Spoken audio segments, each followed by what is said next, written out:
Charlie Kirky. I'd spot the perky. Charlie Kirky. Charlie Kirky.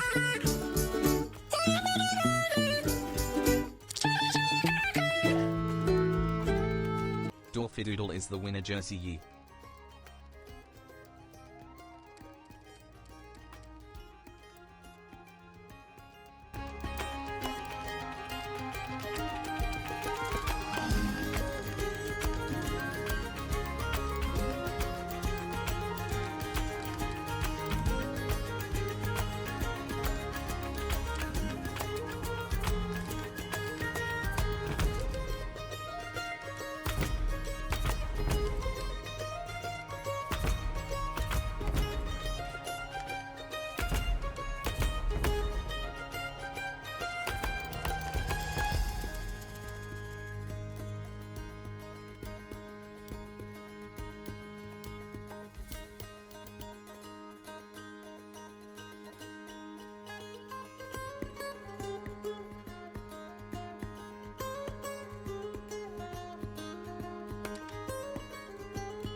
This week, raspberries, Greek yogurt. Cover your week for less.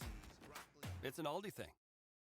Remount and recover with the Planet Fitness Black Card. Join now and unlock recovery amenities like Red Light.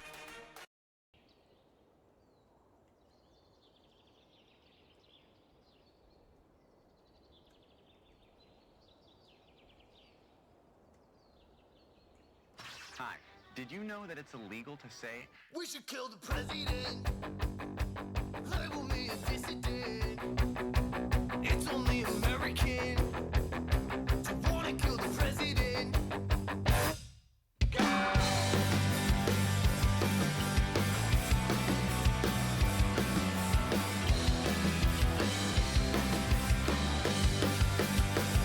Yo, we should kill the president. Label me a dissident.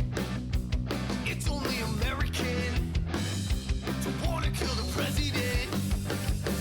This is how the world ends. He's killing all of my best friends. And I don't think I'll be content. So someone kill the president. I don't wanna believe it, but I think that it bears repeating.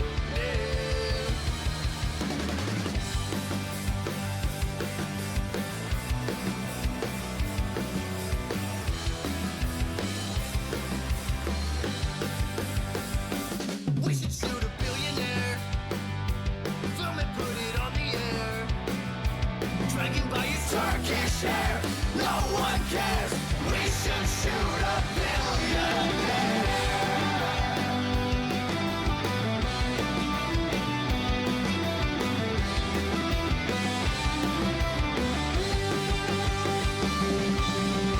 they talk openly about killing us every day, and their campaign ads, budget proposals, executive orders, and their rambling misspelled tweets, they revel in violence. Why shouldn't we? Oh, hello, filthy, miserable dirt peasants. I can't seem to find my very impressive castle. Maybe you've seen it? We should kill the president. We should kill the president. Yeah, we should kill the president. We should kill the president. Yeah, we should kill the president. We should kill the president. Yeah, we should kill the president. We should kill the president. We should kill the president. Yeah, we should kill the president. We should kill the president. Yeah, we should kill the president. We should kill the president. We should kill the president. We should kill the president. Good evening. We should kill the president. We should kill the president. Good evening. Hello, everybody. Hi, how are you? It's me, Charlie. Congratulations on getting first. Dorfy. Jersey is first. First and best. It's Barnaby Jones with We Should Kill the President. I have no idea what I want to do today. I'm not gonna lie.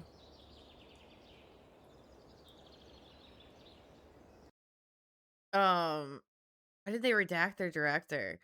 But I was planning on doing a little grab at Ghoulies. I don't really care too much about the news. I mostly just want to see people's reaction to Pete Hegseth's bender he went on, ice cream machine bender he went on. I don't know. It's kind of like a vibey Wednesday. My sunburn is gone. Well, it doesn't look like it's gone, but it is.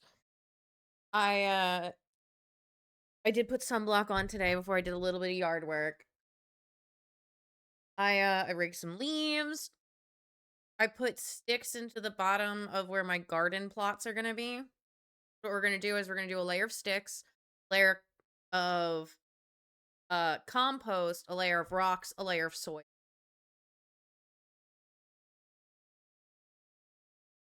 And it's gonna be, I've got like 3 big beds. Well, one really big bed and like 2 smaller ones that are gonna be receiving the seed bed. You mean a garden plot?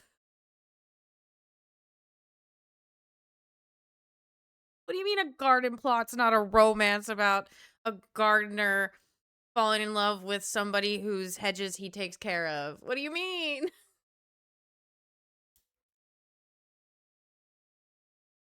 I hate myself. All right, I guess we'll do the news.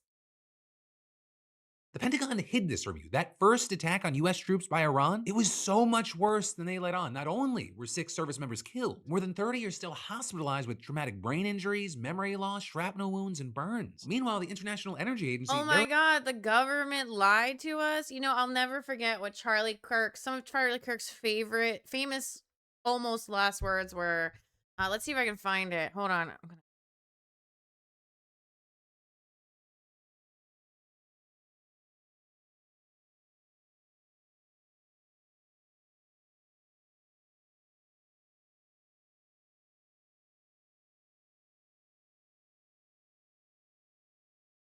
I know I can find it. I knew it was like 7 months ago. Honestly, I'm done talking about Epstein for the time being. I'm going to trust my friends in the administration. I'm going to trust my friends in the government. I'm going to trust my friends in the government. What? The government has lied to us? What? Yeah, of course they fucking lied. I don't know why anybody would think they wouldn't lie to us.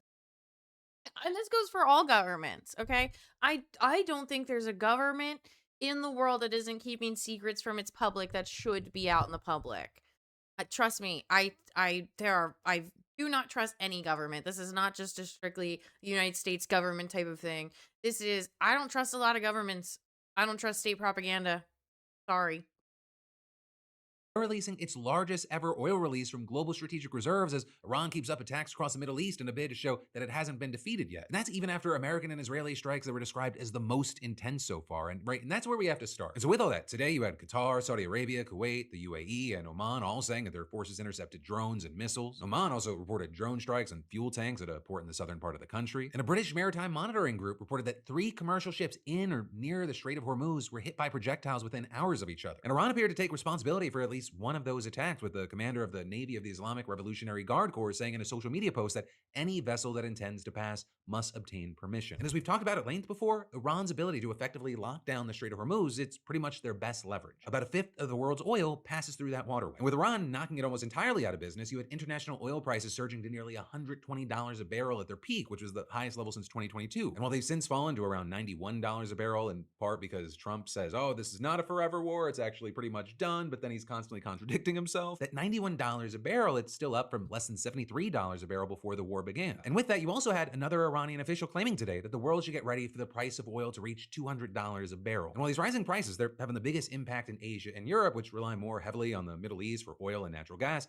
without a doubt, this is going to have an impact on the United States, and actually, it's already having an impact. Prices at the gas station, they have gone up for the 11th straight day. The national average is $3.58 a gallon, according to AAA. I was driving this morning, I saw diesel was $5.18 near me. Well, the markets, they react to Trump's offhand comments and other speculation about when this war might end. The situation on the ground, or maybe in the sea rather, it seems to just be getting worse. Or you had Trump previously saying that he might order Navy warships to escort merchant ships through the Strait of Hormuz. And there's actually precedent there. American forces did that for a period of time in the late 1980s during similar tensions with Iran. And yesterday, you actually had Energy Secretary Chris Wright saying on social media that a Navy warship had successfully escorted an oil tanker through the strait, but then he deleted that post. And the Navy's actually turning down requests from the industry for escorts on a near daily basis. Also, Pakistan and France, they're among other countries that are looking into this option, but there's been no movement yet, and it may only be about to get more dangerous. Right? Because the US reportedly received intelligence yesterday that Iran was getting ready or had even already begun laying mines in the strait. With one Okay, but like, here's the thing. I don't know if that's true because CBS is the one that reported it. And then CBS, and then and President Trump was like, I heard they're doing it, but we don't have any intelligence on it, or we don't know if they're actually doing it. So like, I don't know if there actually is any evidence of them putting mines in the, like, water mines. Like, I don't understand. named official telling the New York Times that none had been laid yet, but preparations were underway, while then other sources told CNN that at least a few dozen mines were already in place. And then adding that Iran still has 80 to 90% of its small boats and mine layers, so its forces could feasibly lay hundreds of mines in the waterway in the days to come. Now then with that, you had Trump writing on social media yesterday that if Iran has put out any mines in the Hormuz Strait, and we have no reports of them doing so, we want them removed immediately. With Trump then claiming that 10 mine-laying vessels had already been destroyed, and Pete Hegseth saying on Twitter, we will not allow terrorists to hold the Strait of Hormuz hostage. And by the end of the day, you had US Central Command saying that the number of mine-laying vessels eliminated had gone up to 16. But it also is unclear to what extent that's actually limited Iran's ability to keep it up. And then in the meantime, you have the international community having to move forward under the assumption that the situation isn't gonna, all of a sudden get resolved. And so today, you first had Japan, Germany, and Austria announcing that they would release oil from the strategic reserves. With then, the International Energy Agency announcing that its 32 members would together carry out the largest ever oil stock release in history, by releasing 400 barrels of oil from strategic reserves. And in addition to it being the largest, this is also the first time that the agency is taking action in this way since Russia's full-scale invasion of Ukraine. Which, on the note of Russia, it's worth pointing out that it and other oil exporters outside of the Middle East are actually benefiting here. Because prices are going up, sanctions might even be getting lifted, and they have supplies to sell that aren't trapped in the Gulf. And so you're seeing things like an economist historian at Cornell telling Axios, sanctioned Russian oil is trading at a premium to the most widely traded international benchmark, which is just mad. If you're a Russian oil trader or a Russian company, you have never earned as much money selling oil as right now because of the supply chain interruption. And with that, besides Russia taking advantage, even Iran is weirdly sort of benefiting from this in a way, with the country now reportedly exporting more oil through the Strait of Hormuz than before the war. Though notably, the US likely could destroy Iran's ability to do so at any time, but they're just choosing not to. Right? Because the American military claimed to have struck roughly 5,000 targets in and around Iran, but it has so far kept away from bombing the oil infrastructure. And that including a place called Karg Island, which handles about 90% of Iran's oil exports. And one reason, at least according to an expert who spoke with The Guardian, is that destroying or damaging the facilities there, it runs the risk of causing an economy-shaping increase in oil price that would not drop rapidly. But then she also argues, Karg Island is sufficiently important to the Iranian economy that destroying its facilities would abandon any pretense of fighting a war to create a brighter future for Iran. And actually with that, you had the Trump administration asking Israel not to carry I hear like a sonar noise. It's very weird. It's like coming off of that wall, but it's not doing it right now. out more strikes on energy facilities in Iran, especially oil infrastructure, after previous attacks blanketed Tehran in toxic smoke and acid rain. And the White House reasons for this reportedly being that 1, these strikes harm the Iranian public, many of whom oppose the regime. 2, Trump wants to cooperate with Iran's oil sector after the war, similar to the approach that he's taken with Venezuela. And 3, the strikes could trigger even more aggressive attacks by Iran on energy infrastructure across the Gulf. And with that, you reportedly had a source familiar with the details saying that Trump views strikes on Iran's energy and oil facilities as a doomsday option. And then as far as, what might trigger that option, that's not entirely clear since Trump and his admin, they've continually shifted the timelines and goals for the war. But as we've been talking about, just over the past few days, he called for Iran's unconditional surrender while almost simultaneously suggesting that the US had already achieved its objective of decimating Iran's military. And then we had more today with him saying that the war would end soon because there was practically nothing left to target, and adding, anytime I want it to end, it will end. So you have that as some American and Israeli officials reportedly told Axios that they're preparing for at least 2 more weeks of strikes in Iran. But then you also have 2 other Israeli officials telling Reuters that there was no sign that the US was close to ending the campaign. And then Israel's defense minister today said that the operation will continue without any time limit as long as required until we achieve all objectives and win the campaign. And so with so many different statements out there, you had Senate Democrats demanding that Trump send Defense Secretary Pete Hegseth and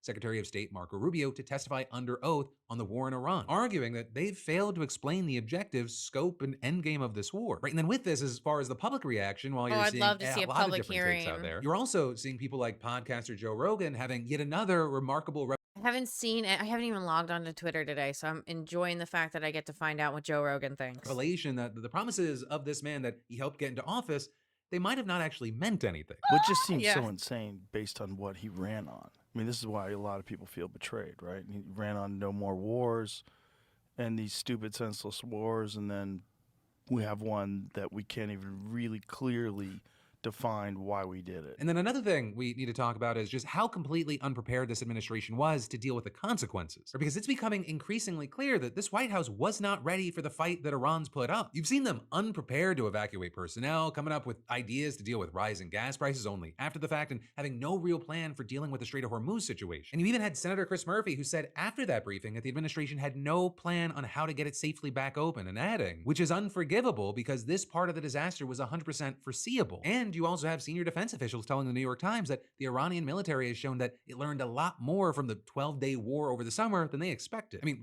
I apologize. I'm talking children's eating habits. Trying to figure out, can this one only eat so much of this pizza and then a fruit and be done? Do they need to eat this or that? Like, it's just, it's like, you're a parent. There's so many more things that you have to think about than you ever thought you would have to think about in your entire life, and not in a fun way. Going back to that conflict, the US launched somewhere from 100 to 250 THAAD interceptors. That made up 20 to 50% of the Pentagon's inventory. In the military, they also used 80 SM-3 missiles, which was nearly a fifth of its inventory. And now the Iranian military is believed to have recognized that as a vulnerability, and they're focusing its strikes on other air defense and radar systems in the region, looking to further deplete those stockpiles. And that's also as they've had some success going after military communications infrastructure and That's Iranian-backed kinda smart. militias. They've attacked hotels frequented by American troops. And the actual damage that Iran's done to US troops, it may be far greater than the administration has let on. Because we know at least 7 service members have been killed, 6 of them in a drone attack in Kuwait, and we were told yesterday that roughly 140 have been injured, including several with life-threatening injuries. But now you have CBS reporting that the drone strike in Kuwait, it was actually much worse than our government let on. Right on March 1st, they said that 5 were seriously wounded and several others sustained minor shrapnel injuries and concussions. But according to CBS, dozens are suffering injuries including brain trauma, shrapnel wounds, and burns, and more than 30 people are still in hospitals as of Tuesday night. And in the meantime, Iran has kept firing, and it's preparing to expand its targets today, threatening attacks on financial institutions that do business with the United States or Israel. Or with one official even saying that people across the Middle East should stay 1,000 meters away from banks. Also, we're seeing reports that Iran has been launching cluster munition warheads at Israel, which would likely violate the laws of war because they burst and they scatter into small bombs that can cause indiscriminate harm if they're fired near civilians. Okay, but wait a minute. Isn't Israel also dumping like white phosphorus on them and blowing up like their water distillation? Why are we doing tit for tat here? That is, you also have Israel being accused of similarly violating the laws of war by allegedly using white phosphorus in Lebanon. And speaking of Lebanon, we've seen fighting escalating dramatically with Hezbollah despite growing anger from the Lebanese people and government officials. And this is actually a really important front for us to dive into because it doesn't get as much attention with everything going on in Iran and the constant news cycle, even though a potentially huge battle is brewing and on the cusp of bubbling over. Right overnight, Israel gave evacuation warnings and then launched another wave of strikes bombarding the southern suburbs of Beirut, which are strongholds of the Iran-backed militant group Hezbollah. Also, Israeli forces launched attacks on the southern city of Tyre, the Israeli forces claiming that they had struck another Hezbollah command center there. But you also had Lebanon's Ministry of Public Health claiming that there were at least 3 civilian casualties, including a paramedic. Now with this, as of recording, we're seeing a lot of different numbers for the total number of people killed in these sweeping strikes. Reports ranging from around 20 to as many as 36. And very notably, we saw Israel expanding its attacks beyond the southern reaches of the country and striking a residential apartment block in central Beirut. And while there's been mixed reporting on whether there were casualties or not, it's incredibly significant that Israel is striking at the heart of the city where many civilians and government officials reside in densely populated areas. Meanwhile, you also had Hezbollah claiming that its fighters had attacked Israeli troops near the southern border and launched rockets at Israel, or with an IDF official claiming that the strikes were part of a broader effort by Hezbollah to target Israeli civilians and saying that the group's lashing out because Israel is doing so much damage to its capabilities. But it's also not just Hezbollah that's being impacted here, right? The Israeli campaign has also taken a massive toll on the country at large. And according to the latest figures from Lebanese officials, 570 people have been killed, including 86 children, 45 women, and 21 paramedics, while another 1,444 have been injured. And because of the continued fighting, the government says that more than 750,000 people have been displaced just in the first 12 days since the US and Israel attacked Iran, a number that the United Nations humanitarian coordinator in Lebanon called unprecedented. Then also on the ground, you have Hezbollah facing a deep and growing public backlash, with government officials and civilians openly blaming the group for dragging the entire country into the conflict. Right, and the situation with Hezbollah, it's very sticky because the group is backed by Iran and they've long been a major target of Israel, but it's also deeply ingrained in Lebanese political and military structures, wielding immense power over the state. Right? Not only does Hezbollah hold cabinet positions and seats in the parliament, it also operates one of the country's most capable armed forces. With the group's continuous confrontations with Iran, they've put the lives of Lebanese civilians in jeopardy time and time again. I mean, it's only been 15 months since a ceasefire was reached in the last conflict between Hezbollah and Israel, which killed 4,000 and caused more than $11 billion in damage. Though also, I have to note there that Israel has reportedly broken the 2024 ceasefire more than 10,000 times and killed more than 100 civilians as it continues to target Hezbollah. But also, everything changed when Hezbollah launched strikes on Israel in retaliation for the joint US-Israeli attack on Iran, promoting the escalating series of strikes and counterstrikes that we've seen ever since. Now, with all this, you've also had the Lebanese government trying to rein the group in. Not long after Hezbollah first struck Iran, the cabinet voted to declare its activities illegal and ban it from taking further military actions. But what happened is Hezbollah just continued fighting, making it clear that the group's political arm isn't really having much control over its military branch. And it's very much looking like the situation's just going to get worse amid growing fears about a full-scale Israeli ground offensive in Lebanon. Just yesterday, you had Reuters reporting that Hezbollah fighters are bracing for the possibility of a full-scale Israeli invasion in the south. And at the same time, you have Israeli military leaders ordering the transfer of troops from Gaza to the border of Lebanon. And just since this war began, Israeli forces have already seized more territory in Lebanon, and you have military officials also reportedly outlining plans for a much deeper ground incursion. Which is why you then have many experts speculating that Israel is trying to use the war as an opportunity to achieve its long-term goal of dismantling Hezbollah entirely. And then with all of this, you have Lebanon's president making a remarkable statement, blaming Hezbollah for betraying the country and calling for internationally mediated direct talks with Israel. Right? It's also been reported that the Lebanese government approached the U.S. ambassador to Turkey last week and asked him to mediate with Israel, allegedly claiming that some Hezbollah members were open to a deal. But at least for now, it doesn't seem like Israel's really interested in those peace talks, nor has the U.S. really had any interest in facilitating them. Or with sources telling Axios that... So they're actively trying to have peace talks, and Israel's like, no, we're not going to do it. And now Hezbollah is the bad guy. The Israeli government rejected the outreach, indicating that it's too late and that the focus is now on eliminating Hezbollah. And that's something you've also seen echoed by Israeli officials, with one envoy telling reporters that the only thing that could end the war is if the Lebanese government disarms Hezbollah, which is also a goal that the U.S. ambassador to Turkey reportedly pushed as a prerequisite to any talks. And so right now, it seems like things are set just for continued escalation. And then there's more that we've got to dive into in just a minute. But Israel loves to put people between a rock and a hard place. Your underwear is either on your team or actively trying to ruin your day like a tiny fabric coup. And mine, it used to be constant readjusting, stuff riding up, the whole situation, until I tried our sponsor, MeUndies boxer briefs. They've got a supportive, contoured pouch that, keeps everything comfortably in place. No squishing, no sticking, no weird midday adjustments. And their fabric is their ultra-modal micromodal, right? It's ridiculously soft, breathable, and it feels broken in from day one. Like, once I switched, my old underwear got retired. That's how big of an upgrade. Visualize it's not one style fits all. They've got 10 plus styles: boxer briefs, trunks, briefs, jocks. You can find the exact thing that doesn't annoy you and loves you. And something awesome is that they're also responsibly sourced with sustainably sourced materials and partners who care for their workers. And in the unlikely event that you don't like your first pair, it's on MeUndies. Right? It gives you an elite level of confidence for something that lives that close to you. I'm not alone here. 30 million pairs have been sold, 90,000 5-star reviews. People are clearly upgrading. It's honestly one of my favorite low-effort ways to feel weirdly put together. And right now, all you beautiful bastards can get 20% off of your first order plus free shipping at MeUndies.com/PhilipDeFranco, promo code PhilipDeFranco.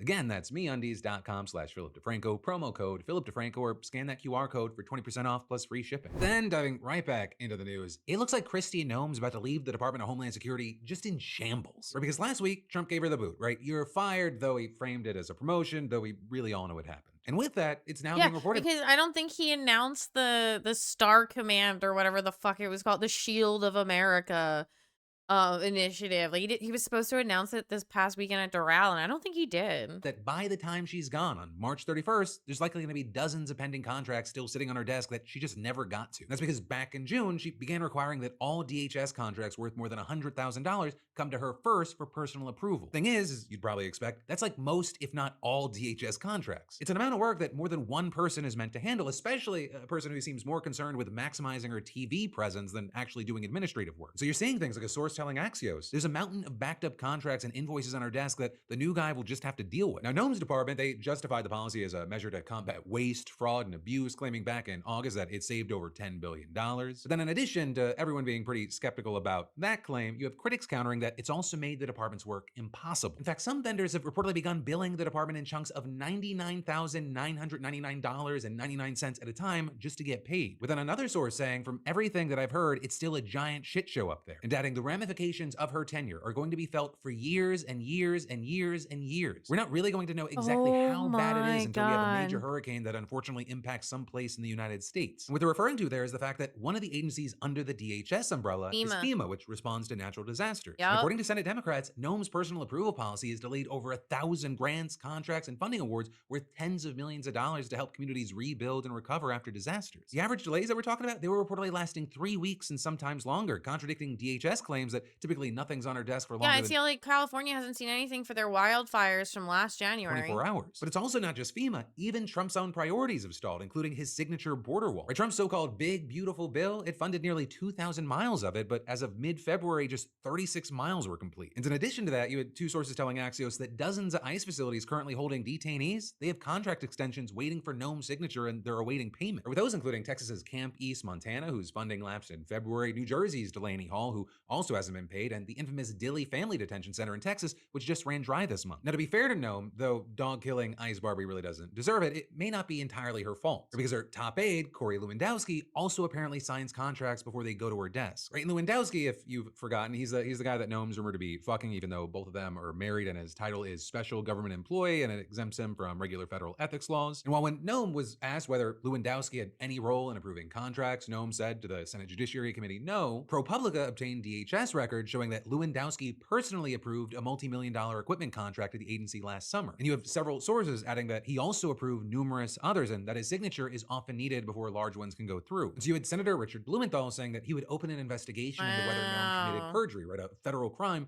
by lying. I can't wait to see what they actually spent the money on. I can't wait. Like, we're gonna get a Pete Hegseth style breakdown. I really do I need you guys to understand that I believe that Pete Hegseth truly spent all of that money to recreate and force his staff to do Iron Chef. Because why else would you need like one ice cream machine per person? You know, why would you need that much ribeye and fruit stands? The fruit stands. Have you guys seen the Master Chef Iron Chef kitchen? There's always fruit baskets. Okay? I'm telling you, I don't have any sources, just a feeling that he's trying to be the next Iron Chef. I wonder if that was Nome doing that too. About Lewandowski's involvement. But then with all this, moving our eyes forward, there's the question of, is Trump's new pick to head DHS, Markwayne Mullin, is he going to continue Nome's contract approval policy? Though then, even if he doesn't, you had a source telling Axios, it's going to take weeks, if not months, of constant work to restore vendors' funding. And even then, some of the damage is just irreparable, right? Like the 2,500 trucks and SUVs emblazoned with the ICE logo and the slogan, defend the homeland, that Nome's DHS purchased last year, reportedly despite agents warning that branded vehicles would make them targets. So now, according to the Washington Examiner, they just sit idle in garages and detention centers across the country, with a source adding, ICE has never had marked vehicles, and talking to people, they're like, we don't want to use these, we can't. And then there's the luxury jet that Nome had DHS lease and try to outright purchase for $70 million, with NBC obtaining photos of the inside showing a private bedroom in the back, a queen bed, showers, 4 large flat screen TVs, and a bar. And then topping off all of that alleged waste is that $200 million advertising campaign that seemed like it was meant to boost Nome's image as much as encourage immigrants to self-deport. Though in that case, you have critics saying it wasn't just waste, it was corruption, or because the contract for it was given to GOP linked. This really is like Teapot Dome. Like, we are watching like a corruption level equivalent to the early 1900s, late 1800s. Like, this is truly a level of corruption I thought I would never see again in my lifetime. And while I hate living under it, it is pretty incredible to like live through this historical moment that like books will reference and be like, yes, the Trump presidency, where each member of the cabinet did something awful and spent way more money than they needed to, all on themselves, and Iron Chef competitions. Like, that's the history book. And like that, it's just as wild. Like, I'd like to stop living through history, but also like kind of cool. companies without competitive bidding. In fact, for a specific photo shoot with Nome and Mount Rushmore, a contractor called the Strategy Group wasn't even listed on public documents about the contract. And the company that's listed, it was created just days before the deal was finalized. Yet, as you had the Daily Beast putting it, no firm has closer ties to Nome's political operation than the Strategy Group. Right? And not only was it central to her run for governor of South Dakota, but Lewandowski's worked extensively with it, and its CEO is married to outgoing DHS spokesperson Tricia McLaughlin. But even that, it's just one of the many sketchy deals at DHS. You've also got a $250K contract to a Republican political consulting firm led by former Trump campaign officials with connections to Lewandowski. And not only was that posted with a bid window of just 31 hours, it also explicitly asked for contractors with an established track record of promoting Trump administration policies in the media. Right? And then with all this, you had a DHS source telling the Daily Beast that Nome and Lewandowski, they could be on the hook here, saying, expect scrutiny on the warehouse contracts, the ads, the plane purchasing, the cars, everything. And adding, if the rumors circling Washington are true, Democrats will want hearings and maybe even prosecutions. And there's going to be no Republican with a brain who comes to their defense. They're fucked. But also I'd say with well, no, they're not. Let's be for real. No one's coming after them anytime soon. I would be shocked, okay, if I see them in cuffs in my lifetime, okay? I'd love to see members of this cabinet in cuffs in my lifetime. But I don't know if it will happen. I hope I live that long. You know, if I live to 85, I'll be alive for the 300th anniversary of the United States. That'd be really cool because I'm seeing the 250th, and then I'm 30, so 50 years from now, I'd be 80. So that'd be cool.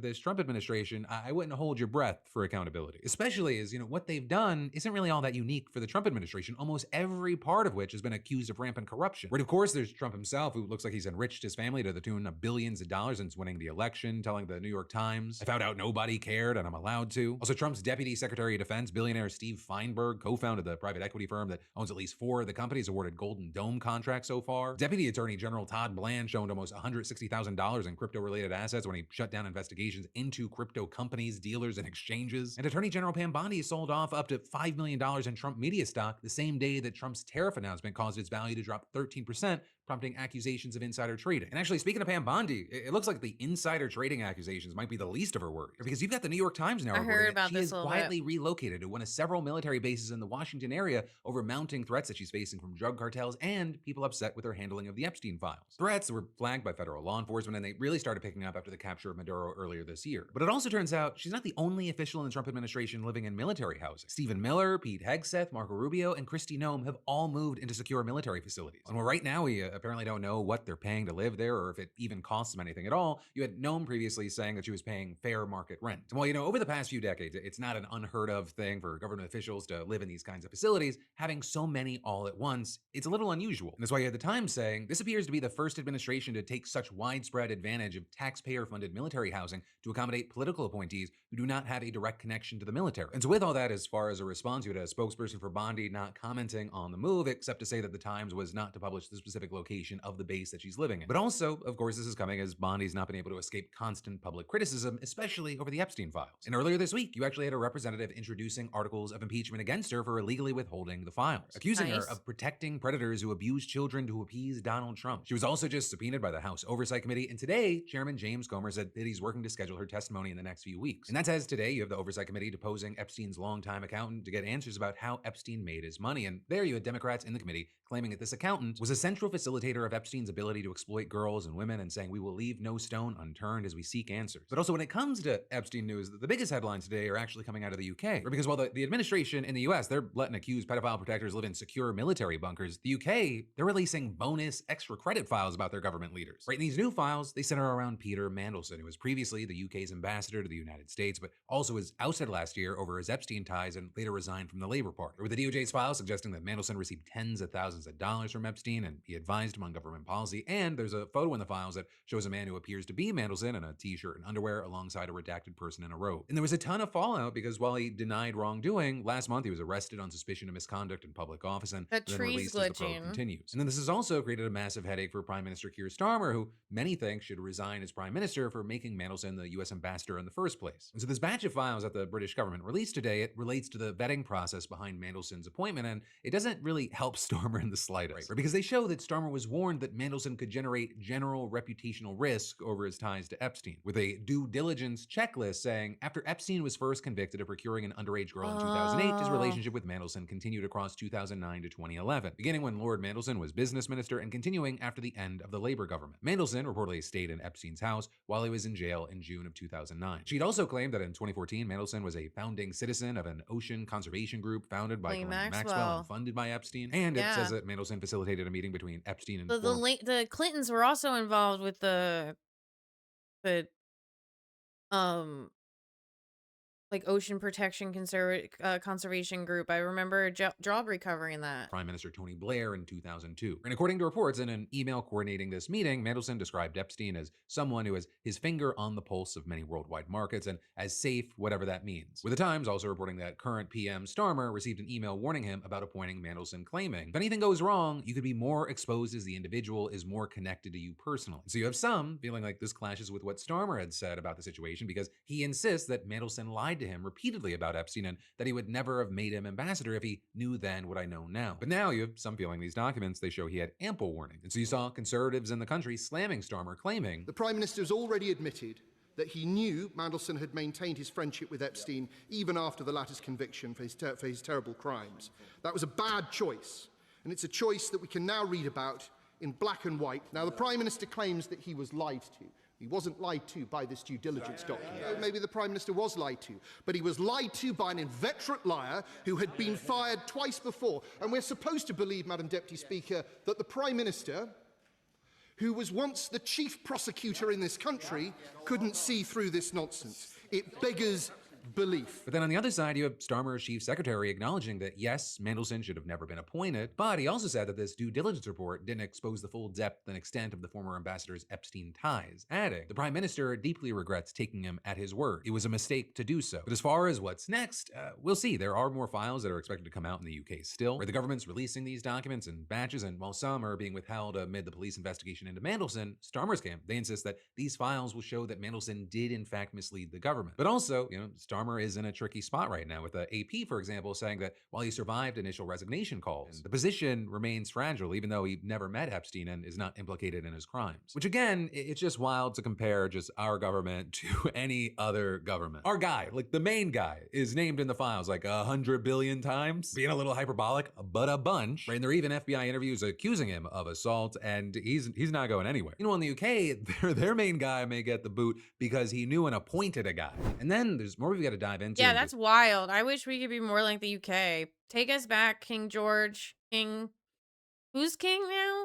Whatever. Bring us back. A minute, but first let me thank a sponsor and say, hiring's like online dating. Except I guess the bad first date, it costs you payroll. So let's fix resume roulette with skill-based hiring. Or translation, I don't care if your last title was senior or whatever. Can you do the actual job? Because that's how you hire faster, smarter, and with fewer regrets. And well, if you're an employer who's adopted skills-based hiring, the best way to ensure that your applicants have the right skills is ZipRecruiter, which is today's sponsor. ZipRecruiter recommends smart screening questions to help you hone in on that perfect match for your role. And right now, you can try it for free at ZipRecruiter.com/DeFranco. Their powerful matching tech, it's built to surface qualified candidates fast, so you're not spending your week reading, I'm a fast learner 400 different ways. Add screening questions right into your job post and let the answers do the sorting for you, right? Wild concept, hiring that doesn't destroy your soul. And if you want people who are actually active right now, ZipRecruiter's filters can help you find them. Also, ZipRecruiter is the #1 rated hiring site on G2, so it's not just me yelling about it, right? 4 out of 5 employers who post on ZipRecruiter get a quality candidate within the first day. So try it for free at ZipRecruiter.com/DeFranco or just scan that QR code. That's ZipRecruiter.com/DeFranco. Meet your match on ZipRecruiter. But then, diving right back into the news, more than 70 million American Social Security information could be at risk, all because of one ex-Doge member trying to leak it to his new... Again. Fucking again. Take my Social Security number, please. Please fix my credit card debt for me. Private employer. And the reason we know about this potentially unprecedented breach is thanks to a whistleblower. And the key person in question here is reportedly a former Doge engineer who worked for the SSA last year and eventually started a job as a government contractor in October. And he reportedly claimed to have 2 highly restricted databases of US citizens' information called Numident and Master Death File, at least one of which he carried on a thumb drive. And the complaint alleges that he claimed to have still had access to his agency computer and credentials, leaving the data wide open to this kind of breach. However, you have the post saying that the SSA denies denies these claims. And while we wait to learn what the case actually is, these databases reportedly hold more than 500 million living and dead American social security numbers, birth dates, birthplaces, and parents' names, among other sensitive information. And this ex-Doge member reportedly asked the whistleblower for help transferring data from the thumb drive to, quote, his personal computer so that he could sanitize the data before using it at his new employer. He allegedly told his coworkers that once he removed personal details from the data, he wanted to upload it to the company's system. And in response to this, you had one colleague refusing to help the Doger because, it'd be illegal. But also, the whistleblower says that the legal recourse wasn't a concern for the Doge bro, who was allegedly expecting to receive a presidential pardon if he ran into any trouble. Now, at least currently, there's no concrete evidence to say that he was ever able to actually upload the data, and the Post also hasn't confirmed his name or the name of the company that he tried to share the data with, since they haven't independently confirmed the accusations yet. But you had anonymous sources telling the Washington Post that the Government Accountability Office has already started its own audit of Doge's access to the data, which is indicative of the type of scrutiny that the department is under. And what we do know is that one of the alleged conversations the whistleblower mentioned happened around early January per the whistleblower complaint. However, reports say that when the Post looked into it, the SSA and the engineer's new company say they didn't know anything about the complaint and didn't report any findings in their subsequent investigations. And since then, the engineer's lawyer has also told the Post that he denied all wrongdoing. Right? And in general, this whole situation with the SSA, it's concerning because they've been known to be very restrictive with personal data. But then, things changed when Trump gave Elon Musk the go-ahead to lead a White House cost-cutting effort to search for waste, fraud, and excess spending across government agencies. Trump is a puppet of a foreign national whose name is Musk, who has taken over our data. New things coming to a head when the Supreme Court granted Doge full access to Social Security information last year. And as Dogers combed through the records, SSA workers often pushed back, but also to no avail. With one source telling the Post, Doge boys had preordained answers and weren't interested in anything other than defending decisions they'd already made. And it goes without saying, these type of accounts have inflamed Democrats' ongoing concerns about Doge. Every American ought to be concerned about the fact that they're combing over your personal data and information. You also had Representative Robert Garcia, ranking member on the House Committee on Oversight and Government Reform, saying, not only has an Boy, it would have been great if Congress did anything. A lot of us were really worried and upset about it. I don't think there were many people that were happy about Doge. Doge bro been accused of running around with the social security information of every American on a flash drive. He also may have the ability to edit and manipulate data at the Social Security Administration at will. Again, on the other side, you have the SSA speaking out about the whistleblower allegations, calling them false. You also have other officials involved, like Leland Dudek, the Trump administration's acting commissioner of the SSA during Doge's efforts, claiming to be unaware of the allegations and stressing the possible legal issues, saying sharing Numinent data with unauthorized third parties, whether via the cloud or a personal thumb drive, violates the law. Also say it is weird that there are so many officials either denying the claims or acting oblivious, because this doesn't seem to be a new issue. I mean, for example, in a separate claim made last August by the SSA's former chief data officer, he alleged that Doge members had put private information at risk by uploading Social Security data to a digital cloud. Doge employees had inappropriate access to our data. They had uploaded sensitive Social Security data to a cloud server without adequate security controls. He also cited an email thread from last summer where SSA officials discussed letting a Doge member get access and make a copy of the Numinent database, and he even took all these concerns to Congress. And while the SSA seemingly brushed these types of concerns off at first, in January, the Department of Justice acknowledged in court that Doge members had shared sensitive Social Security data without agency officials knowing. And then in another case, the Trump administration even admitted that Doge staffers had been to blame for another data breach after a Doge employee signed an agreement to share data with an unnamed political group who was allegedly aiming to overturn election results in multiple states. So you had this guy saying of the data he has seen mishandled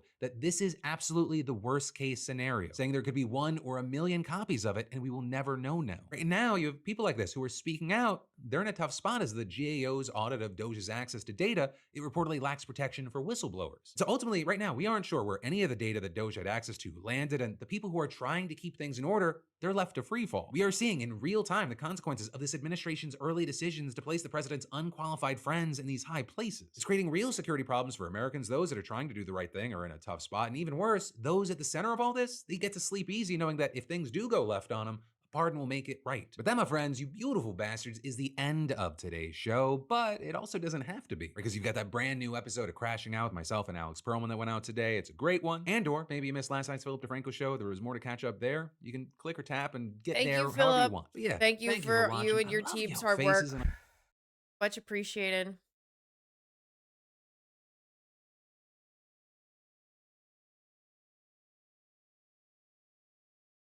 Oh, is this about the promo that they did for the Department of War? Or the Department of Defense? What just seems so insane based on what he ran on. I mean, this is why a lot of people feel betrayed, right? He ran on no more wars and these stupid, senseless wars, and then we have one that we can't even really clearly define why we did it. Well, but he said he's against endless wars. Well, they're running against all, endless wars. listen, man, So- they're all endless.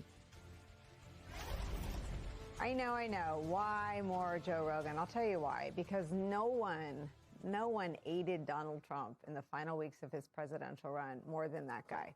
So to hear him articulate regret and remorse is something. Hi again, everybody. It's now 5 o'clock in New York. Cause and effect. Go about an historic betrayal of your own political coalition, including Joe Rogan. Oh my God. She's putting me to sleep.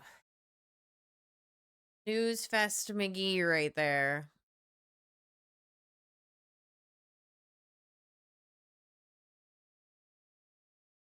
April 7th, we got to keep an eye out for that.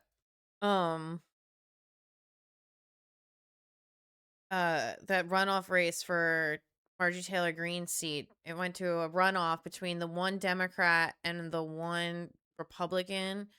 Out of 17 people, it went to 2. I think nobody else could get like enough votes to even break like a top 3. And like I'm really interested to see, because like the Dem got more votes than even the Republican. He just didn't get the majority of votes. Got more than.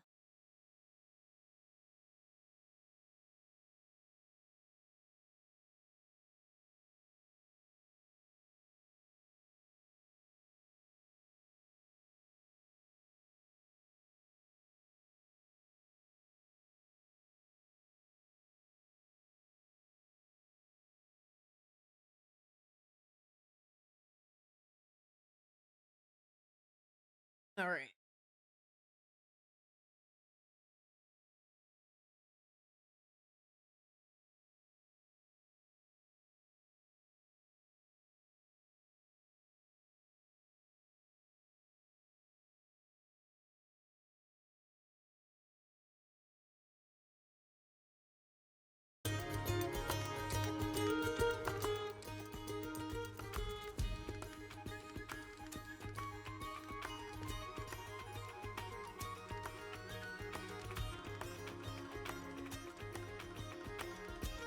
Guys, run so slow.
Part my bag is.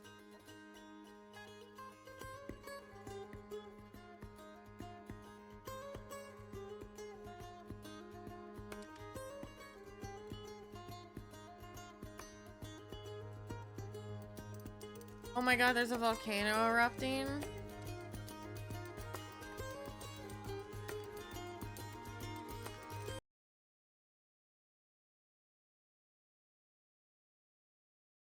Of course I click on the only video that doesn't have sound.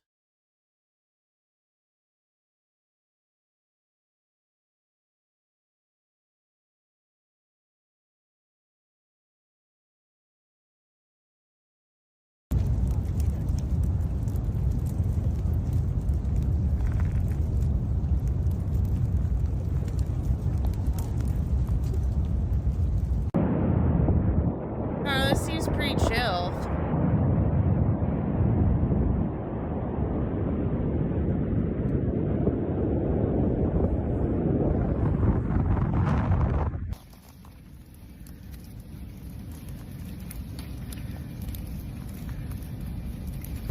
What?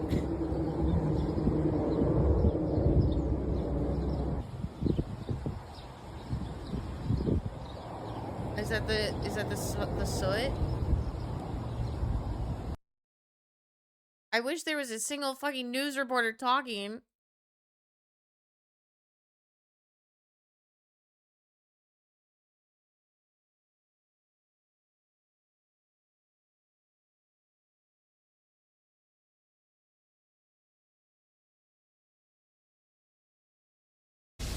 Action has calmed a bit in Hawaii's Mount Kilauea volcano after the latest eruption. The volcanic activity started yesterday morning with molten lava spewing about 1,300 feet into the air.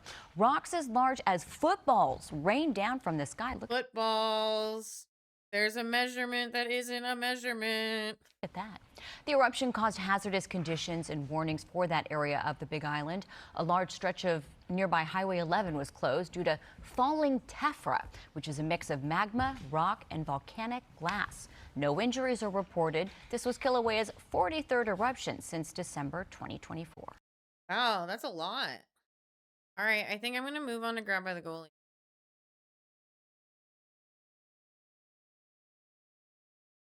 Wrong button.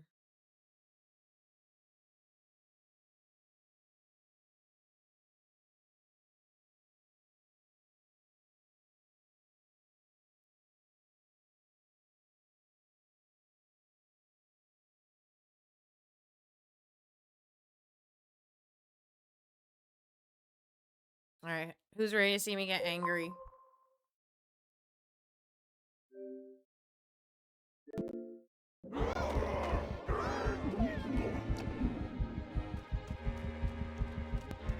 I vaguely.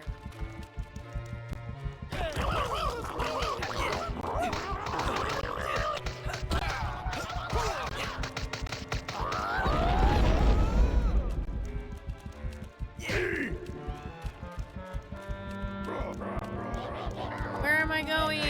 I'm going to die.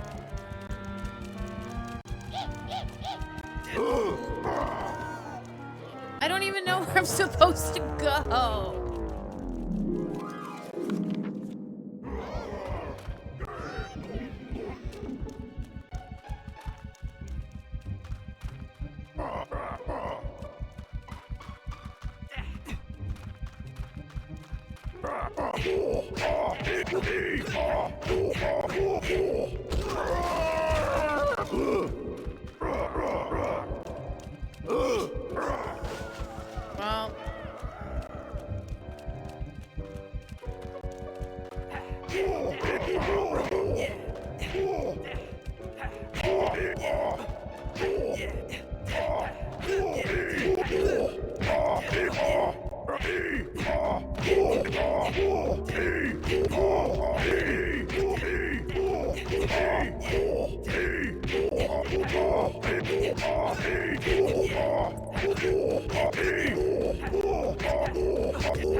Well, fuck, I missed it.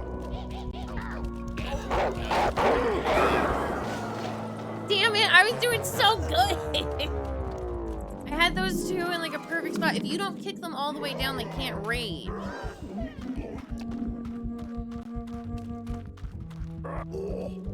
Oh, he just got hurt. Hey.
Ah.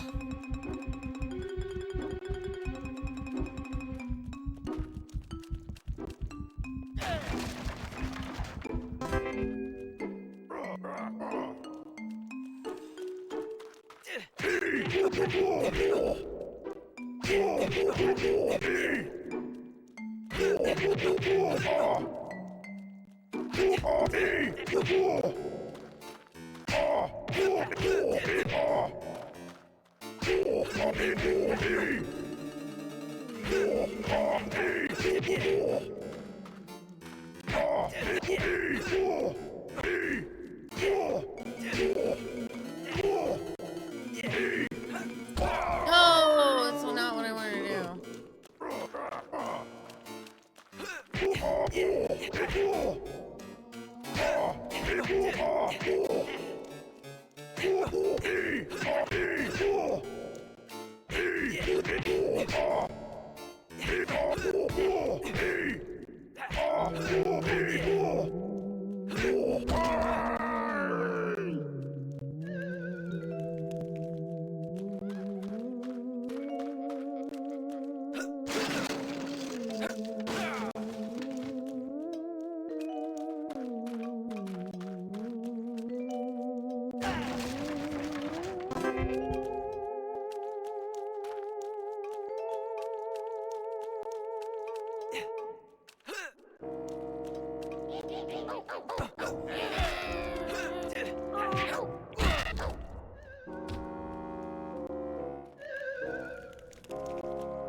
No!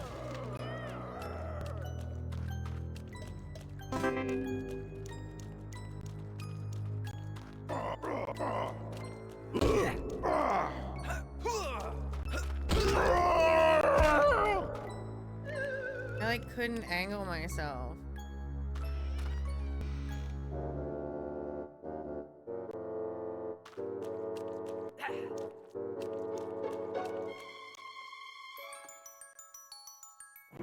Wait, I'm lost.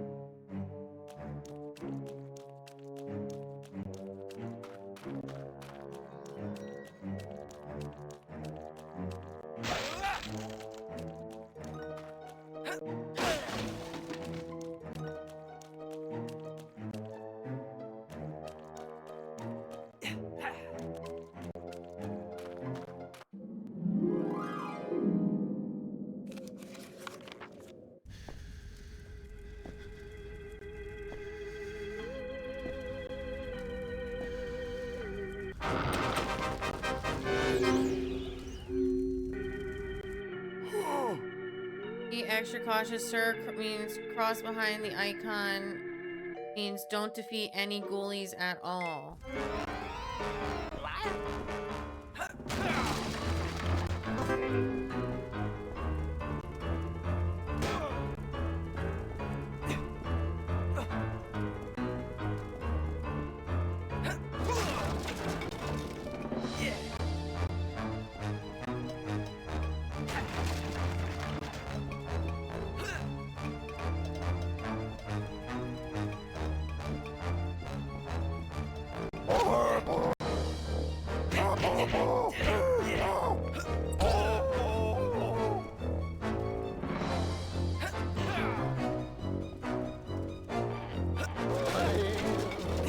Oh wait, I can't defeat any ghoulies.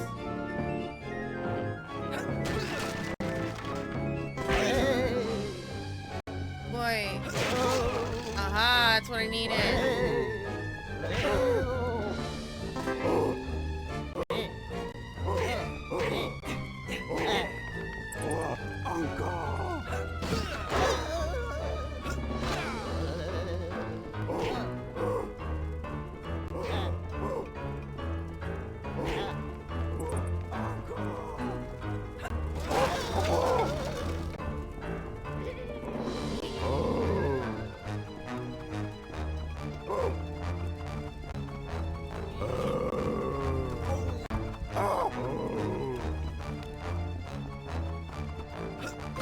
I got it!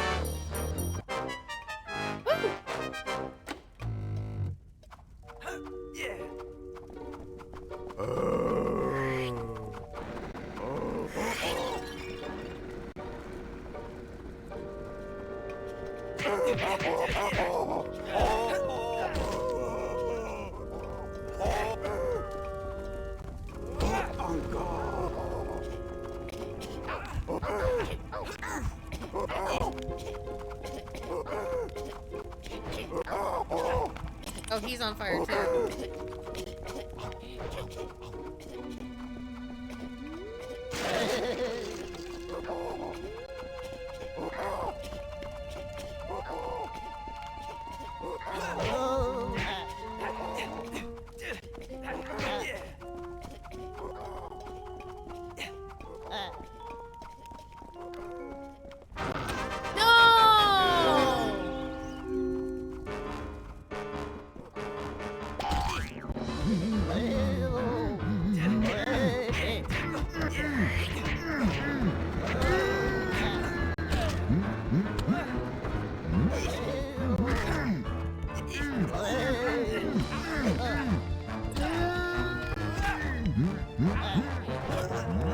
God damn it!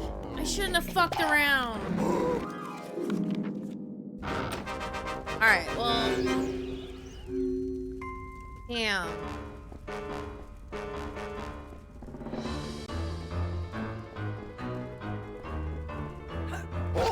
Oh, bullshit.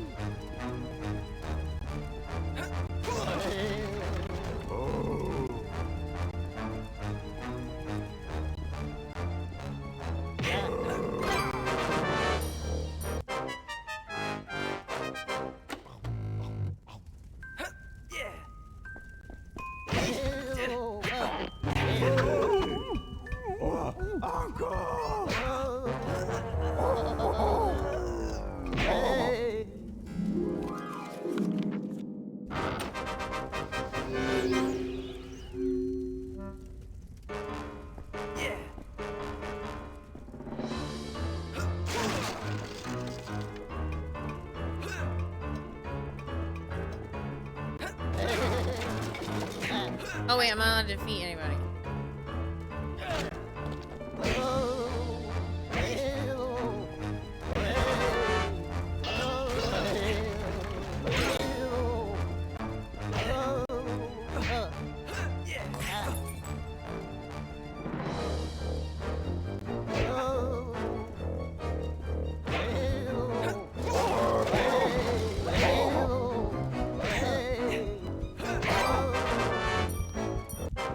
It's not gonna matter. I'm gonna die in like 2 seconds anyway. This is fucking stupid.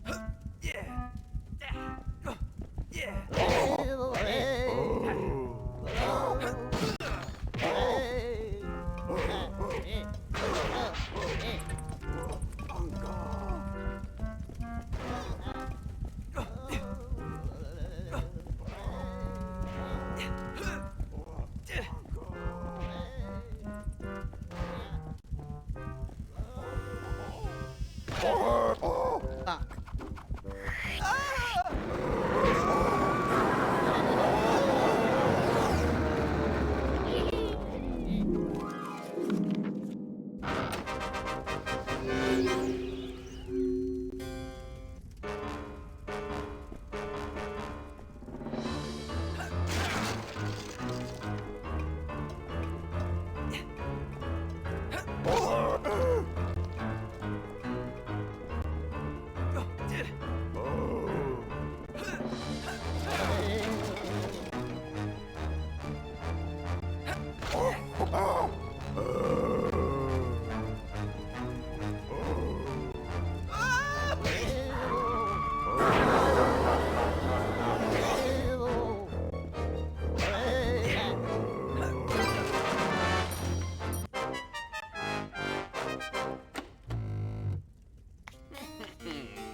Ugh.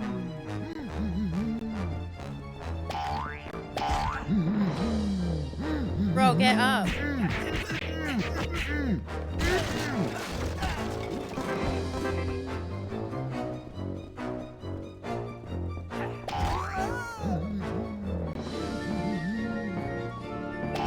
Come on, no!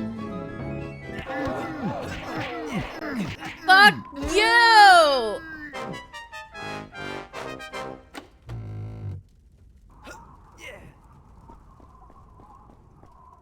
Ah!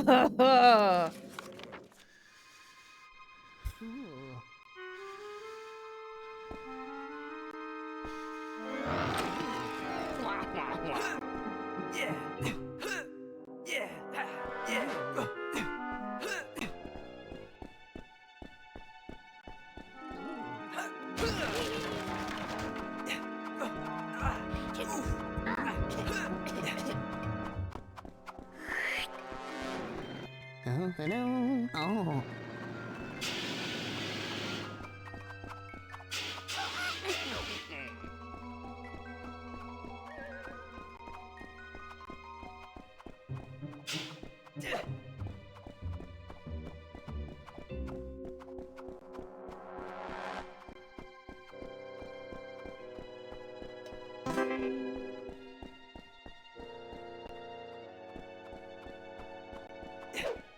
Where do I go?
Wait, did I get the piece? I didn't even... I think OBS just froze.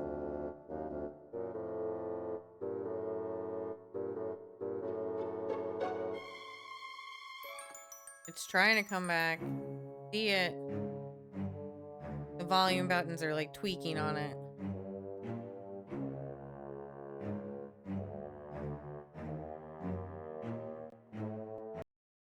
Close that out real fast.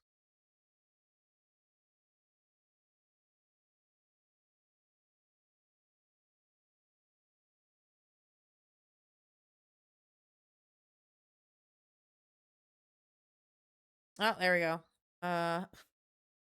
Yay.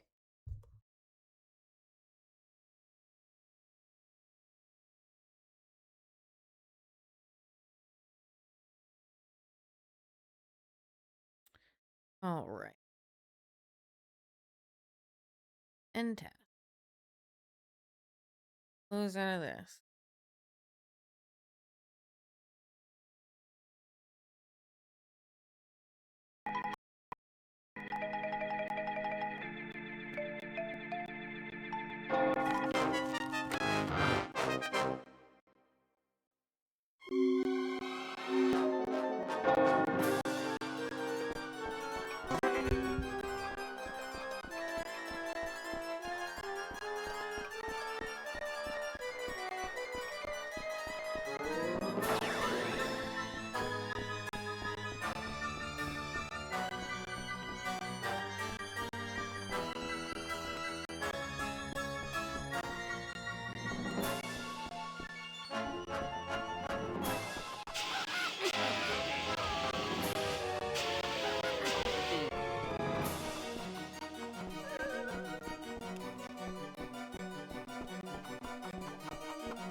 Oh, thunderstorm warning's in effect. Good to know. I had to pause it because, as you can see, it froze. Alright. Closing it from this screen. Yeah.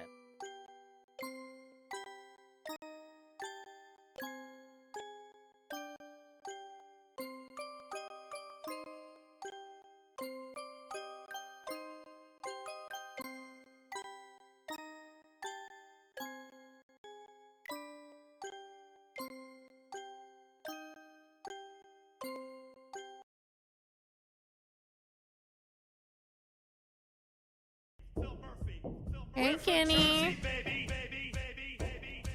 You just get done work? And you're not.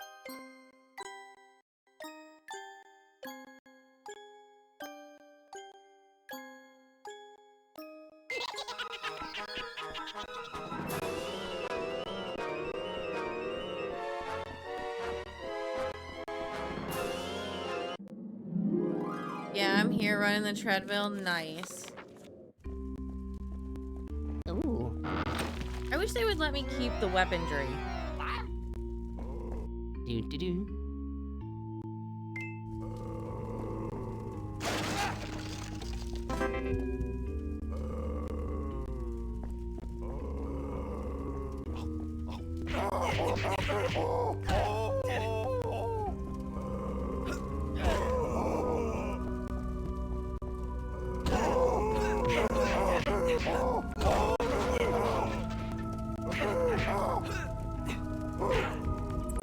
I'm gone.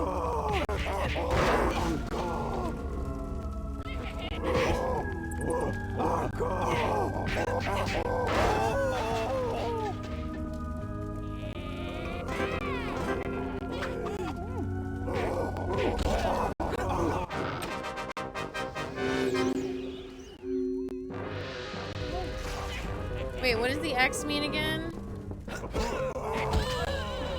I can't kill two of the same type in a row.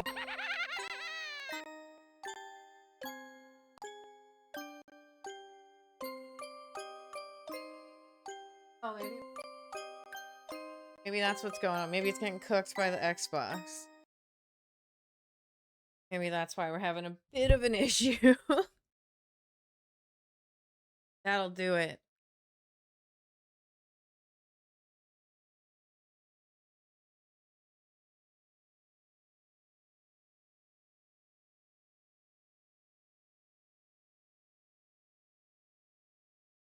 It's hot over there? Yeah, it's 67 out right now.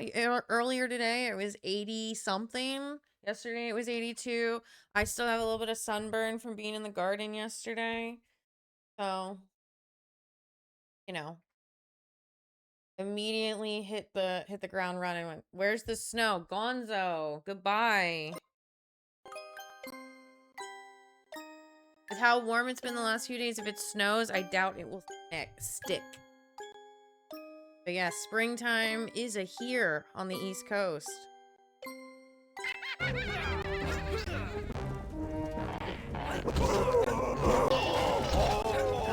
Oh, not this fucker.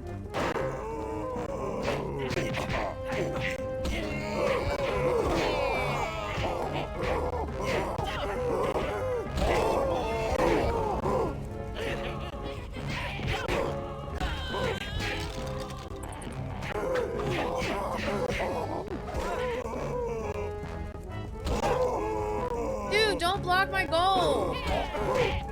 Oh my god.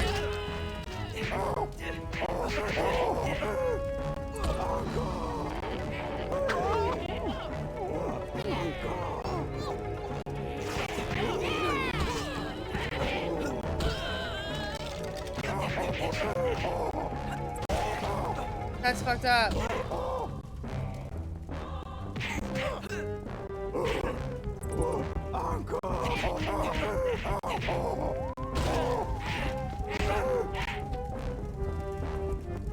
I'm going to die because I can't hit this. I can't kill this skeleton. Okay, now I can kill this skeleton. Oh, yeah. I'm ready for the sun. For me, it's sun's out, thighs out. Oh no, my thighs are out. They're out. Trust me, they are indeed out. So I have not worn pants in 2 days. It's been glorious.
Fuck that guy.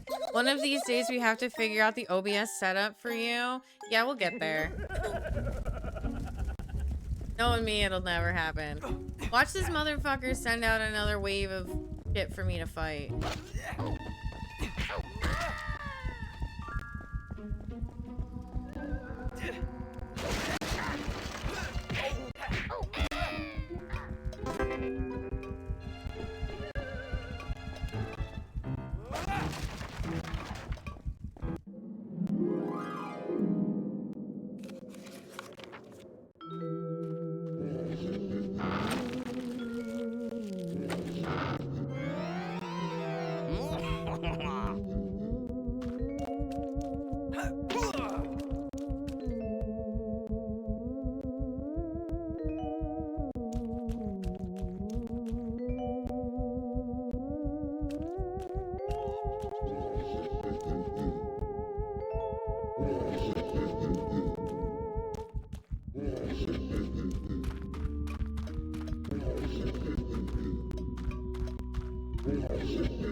Damn it.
I think I scoot around it.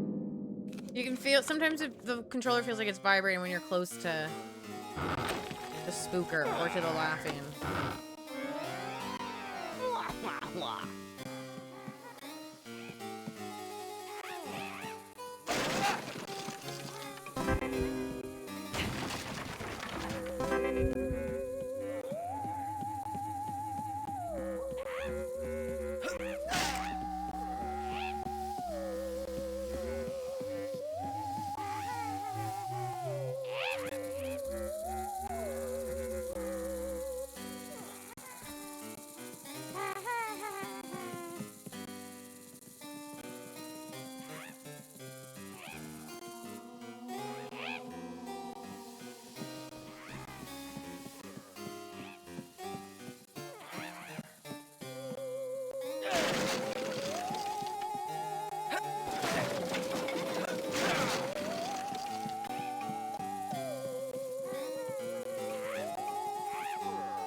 Oh no.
Oh, nice. I got a book from that.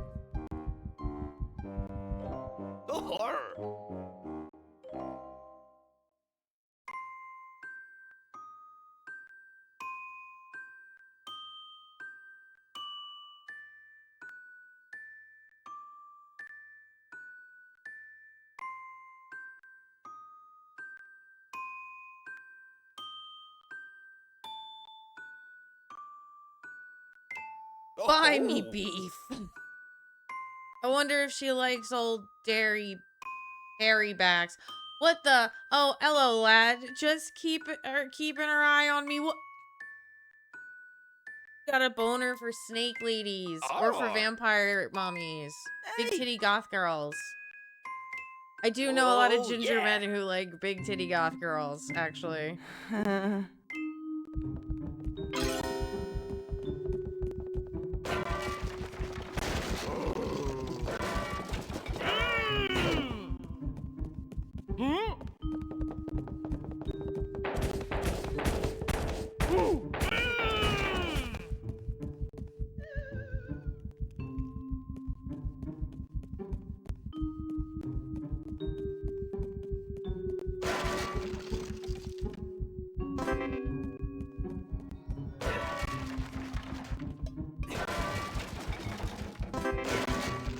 I didn't want to hit that.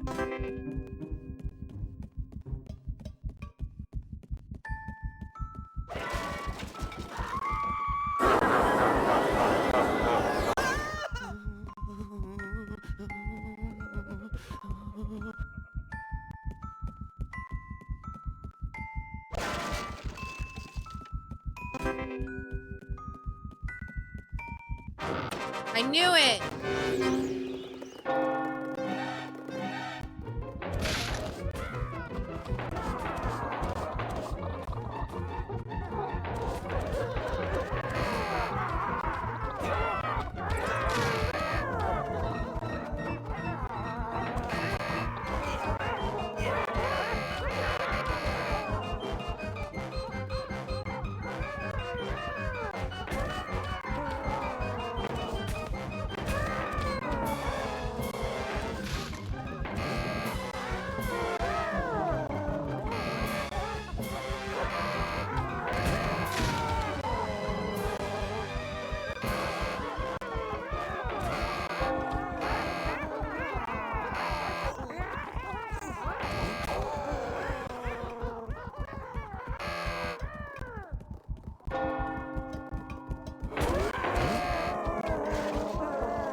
Oh, he got me. No.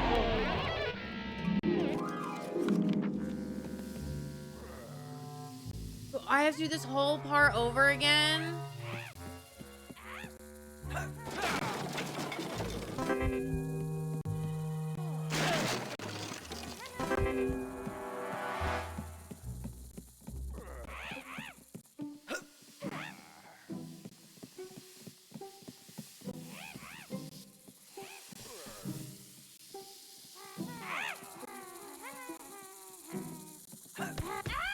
Oh, that got lucky.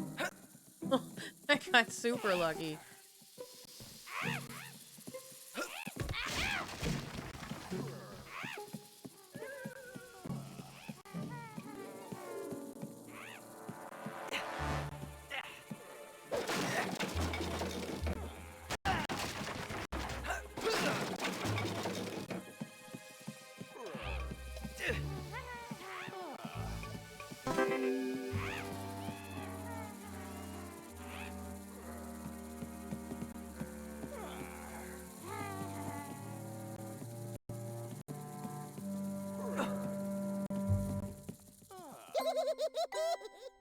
Damn, it was doing so good. I lost the...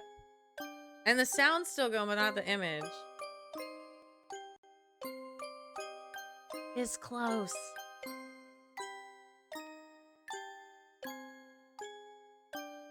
Oh, okay. Ugh. It did work pretty well at this time, though, when we closed it right from the task manager. So, hold on. I guess I should close it.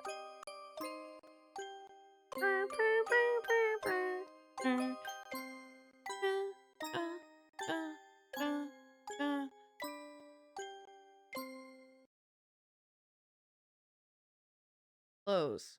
Open.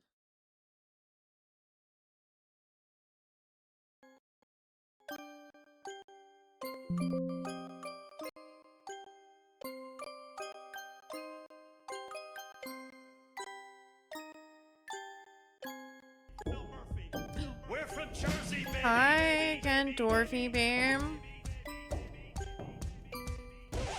And you're not.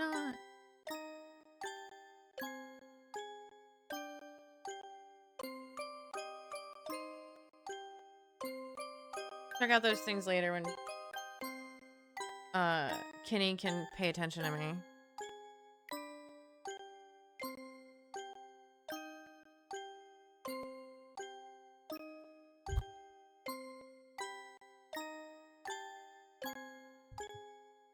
Hold on.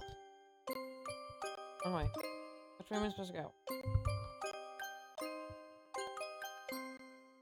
He's like...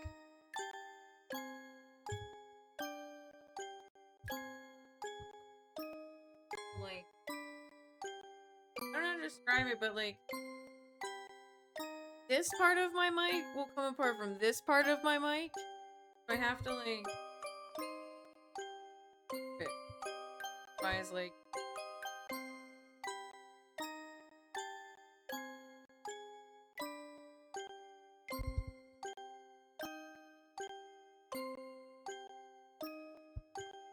Okay. I should really stop messing with it as much as I do, but here we are.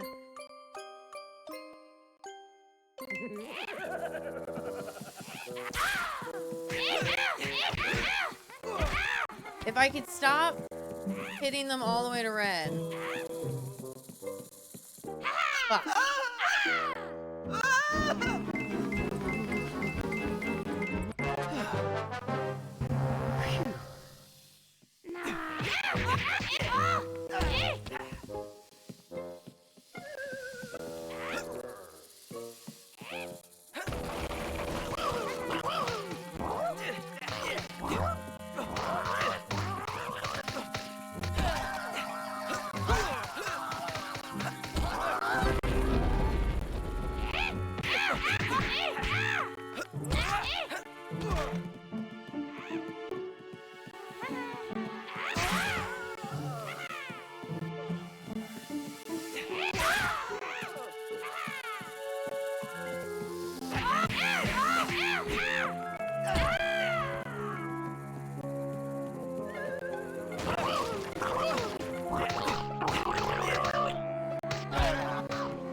Oh, Boy, me beef.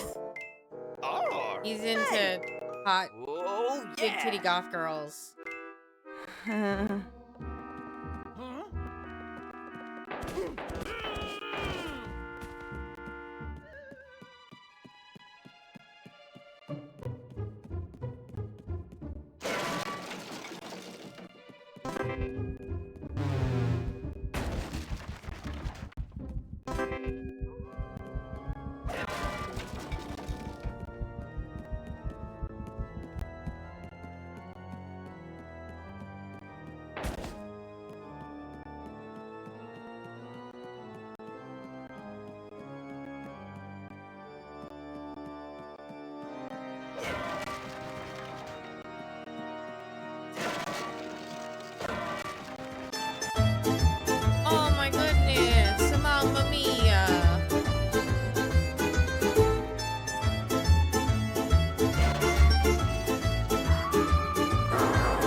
me. It's a me, a man, the Sam. So what's up? Fuck if I know.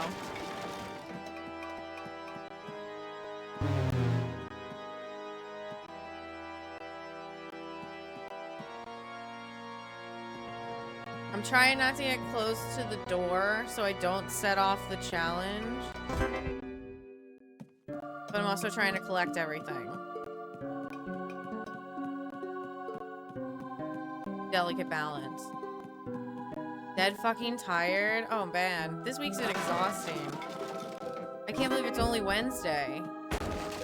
And prepare for bed soon. Good idea. Probably, it's really late where you are. You're like at least 5 hours ahead.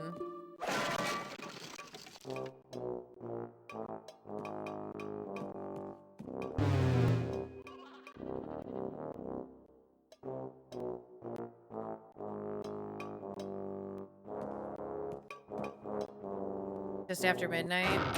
Yeah. Yeah, so about 5 hours.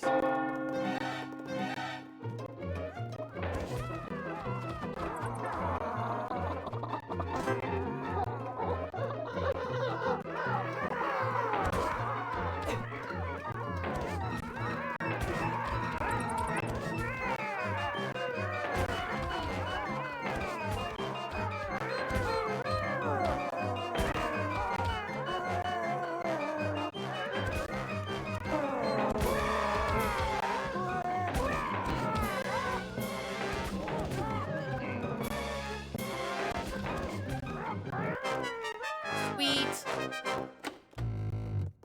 Yeah.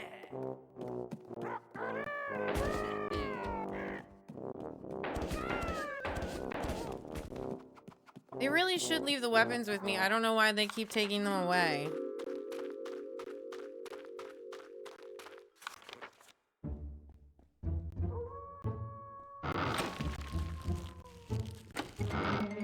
Ooh, thank you for contributing to movie night. Grab me, goat. My goat, sorry. Thank goodness Edna's safe, lad. I were just coming back to look for her. Right.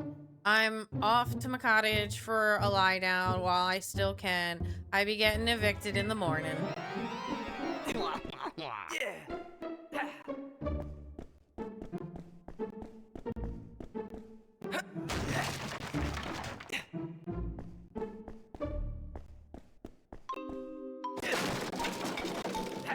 There's so many things that I can grab in this level, which leads me to believe I'm about to enter into another one of those where, like, you can't hit anything, you can only throw weaponry.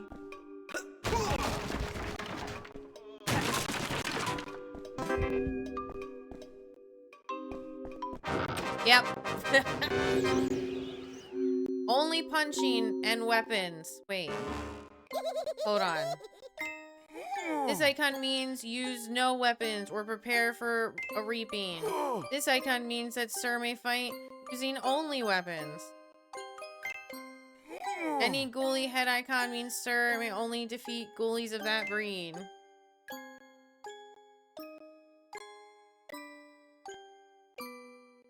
I can only punch or use weapons?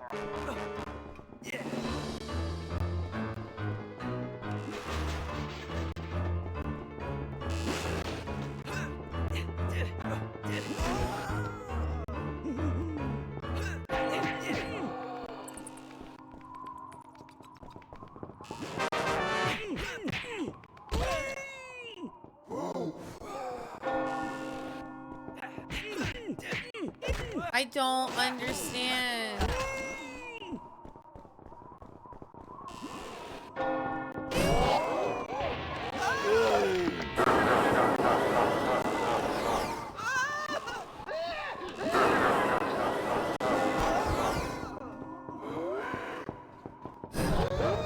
What am I supposed to do? Wait, I don't understand. Yeah.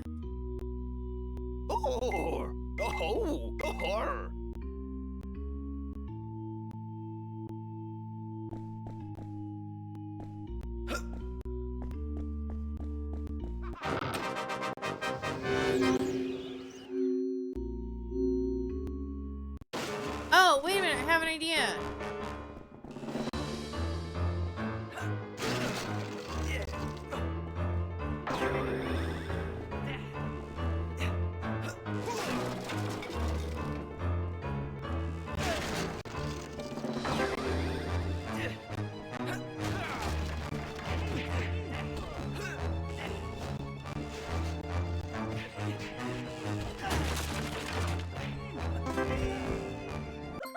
Damn it.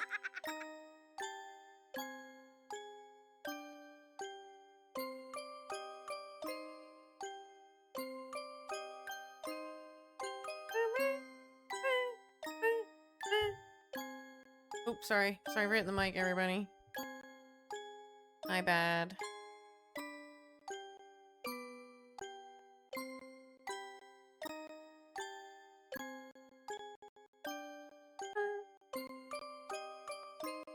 Dun, dun, dun.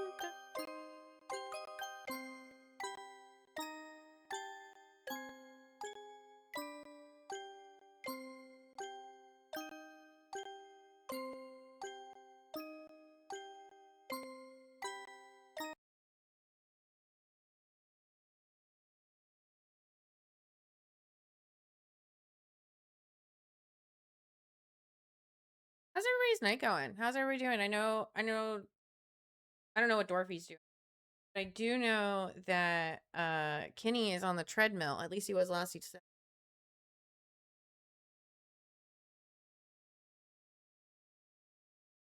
How's everybody's evening going?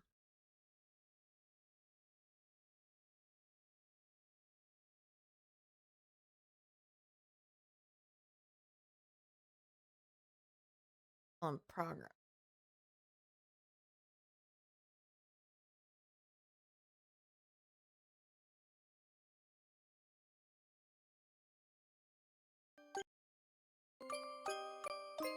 Okay, so I think I just need to find like a bunch of those like things. Like I can't hit anything that isn't an inanimate object.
Cool. That means let somebody else do my work for me. Oh my goodness. Stop. Stop. Please stop. Please stop.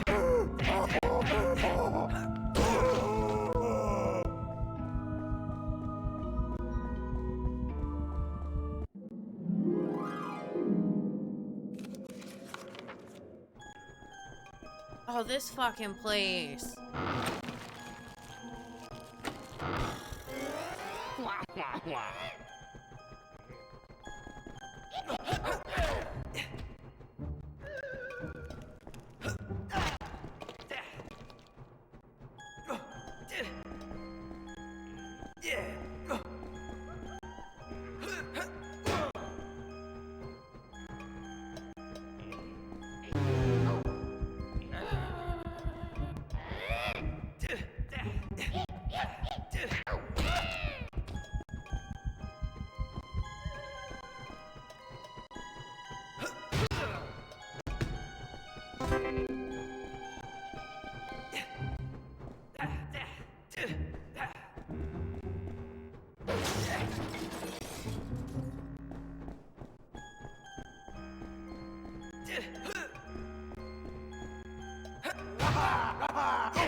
You're gonna tell me to hydrate now? We need 12 people to drink some.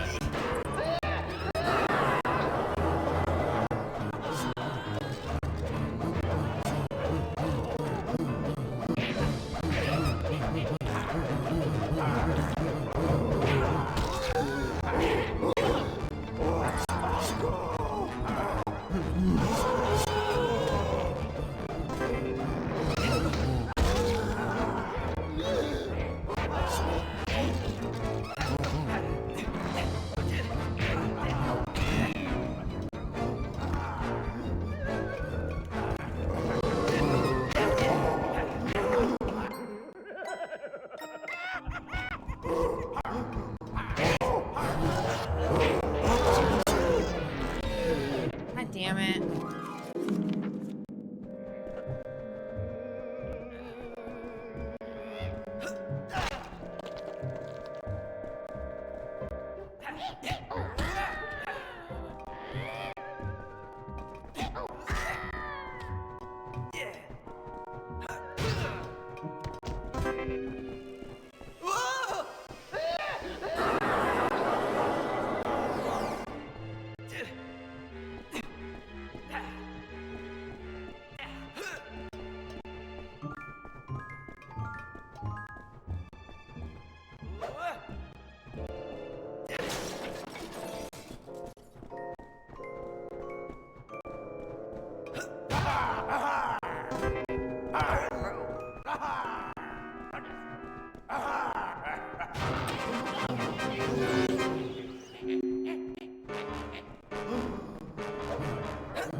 Oh my god. Okay, I'm gonna take a tiny little pause, go use the restroom, and I want to refill my water cup. So I will be back in a moment. I'm gonna put some music on. That isn't Grabbed by the Ghoulies. And then when I get back, we'll keep playing Grabbed by the Ghoulies.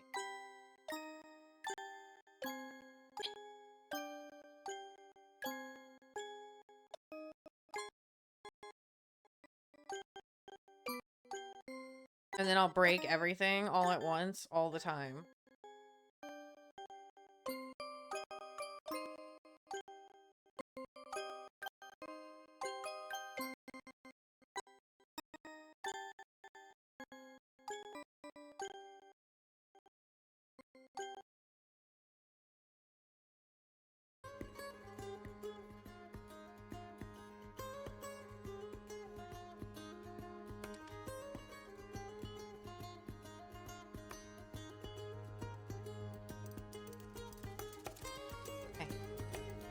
I'll be back in just a moment.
That's not what I wanted to force you guys to listen to. What the fuck? All right. So I went inside, said goodnight to the kids, got myself some more water, debated a snack, did not get a snack. Now we're gonna try to knock this one out of the park as fast as we can.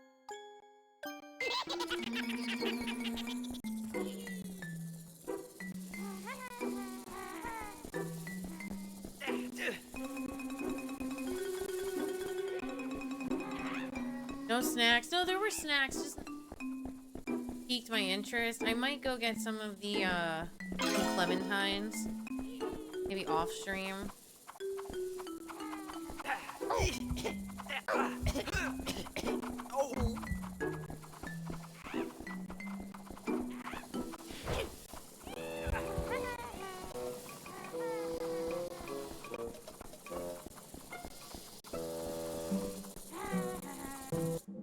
I'm glad I didn't have to do anything else. What?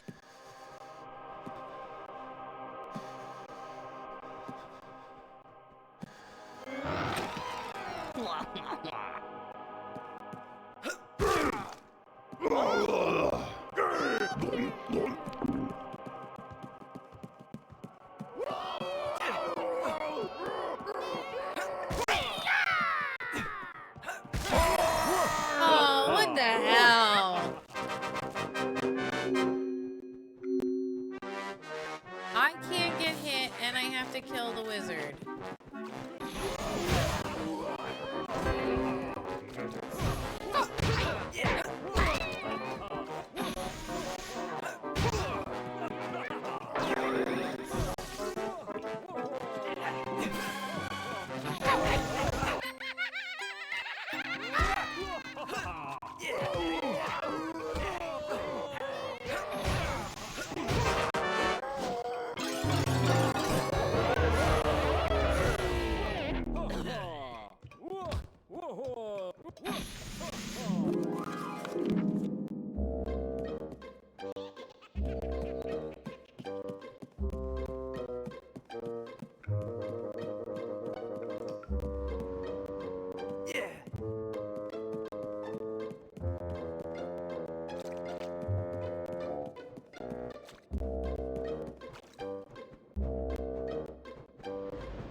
My god, one of the imps is dead.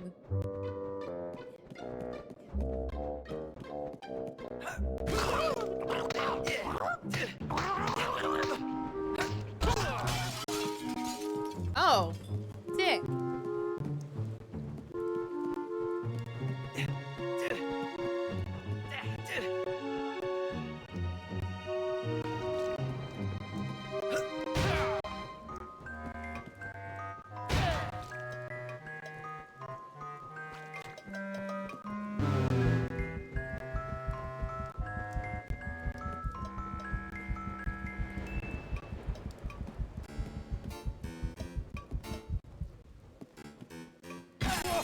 Damn it.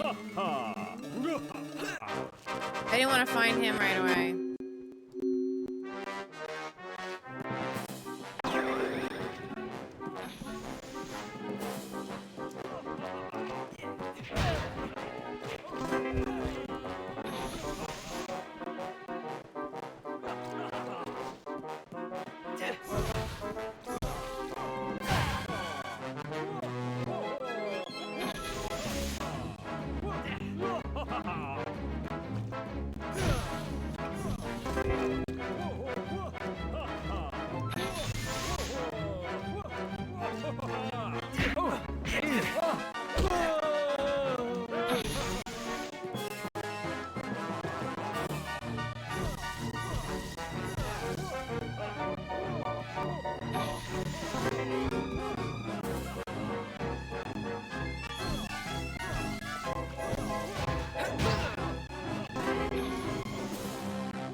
Damn.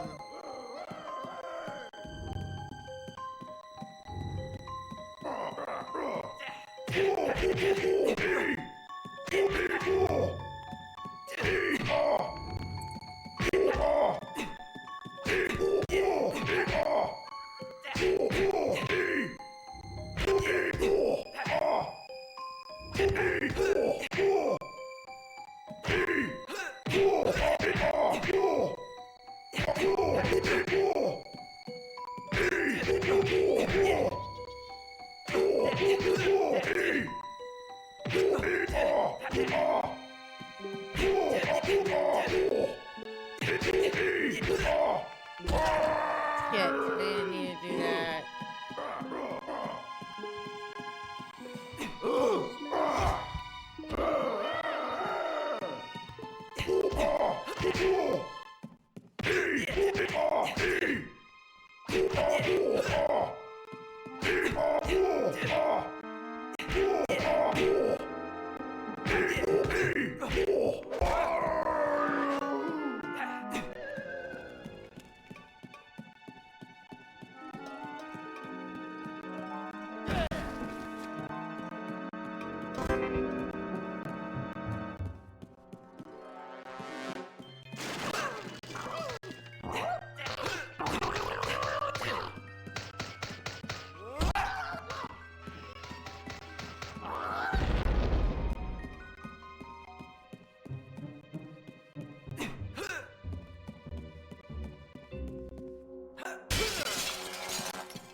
Damn it!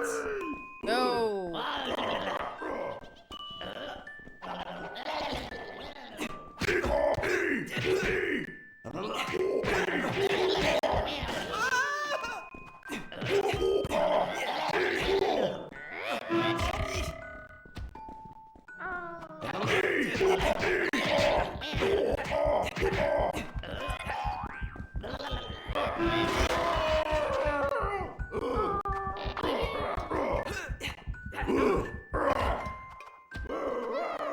I hadn't even hit a challenge, I don't think, yet, right? Oh no, that would have completed it. Okay.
Okay.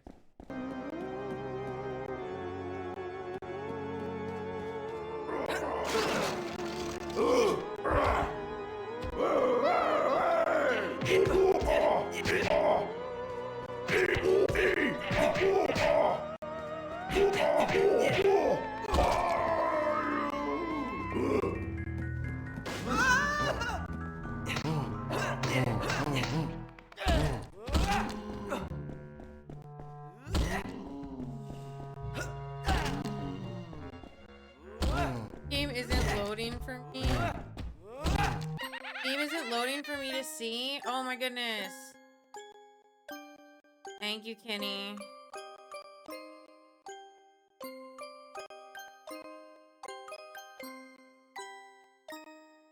I'm a professional. Oh, and now, of course, Elgato immediately crashes. Excellent. Let's fucking go. I don't know why it's doing that. It's also telling me I only have like so many gigabytes free. I'm like, why are you saving anything? I didn't ask you to record.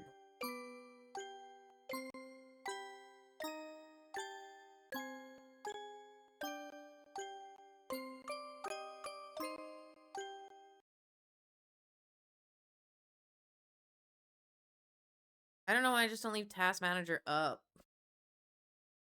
Oh yeah, it's always records. I hated that. Yeah, I don't understand that. I don't want the recordings.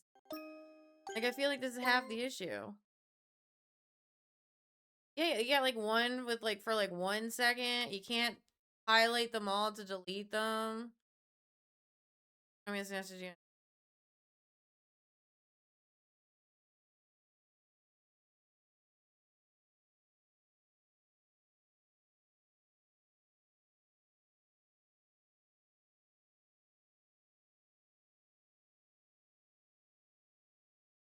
Yeah, because it's trying to stream and record. I don't want it to just display my game. Fuck.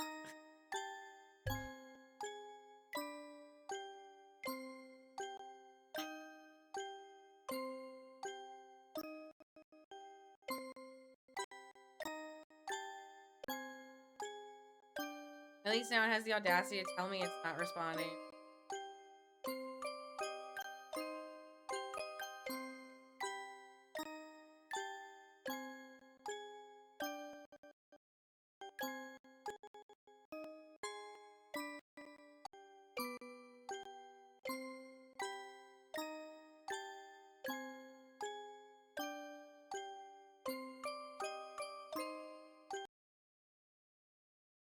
It seems that closing out of all of Google.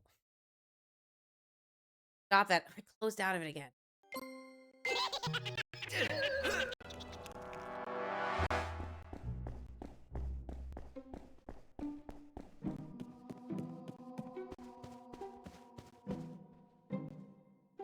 Wait, did I kill them? Did they get destroyed?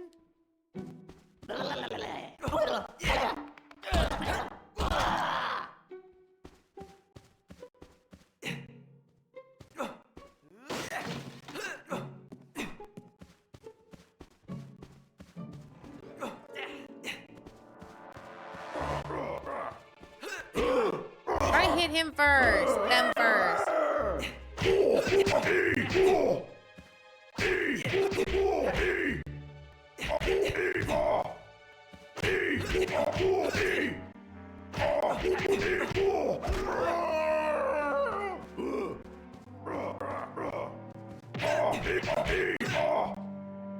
Be back. They are back.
Gonna destroy everything this man ever considered holding dear.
I gotta stop letting it go to bats.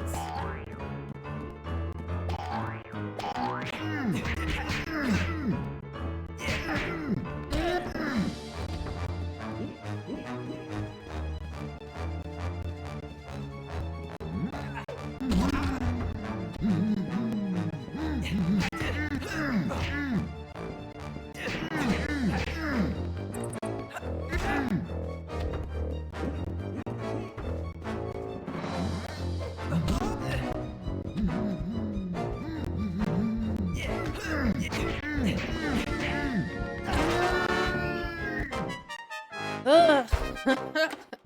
I can't wait to be done this game and see what the community picks next. Not that I'll stick to it.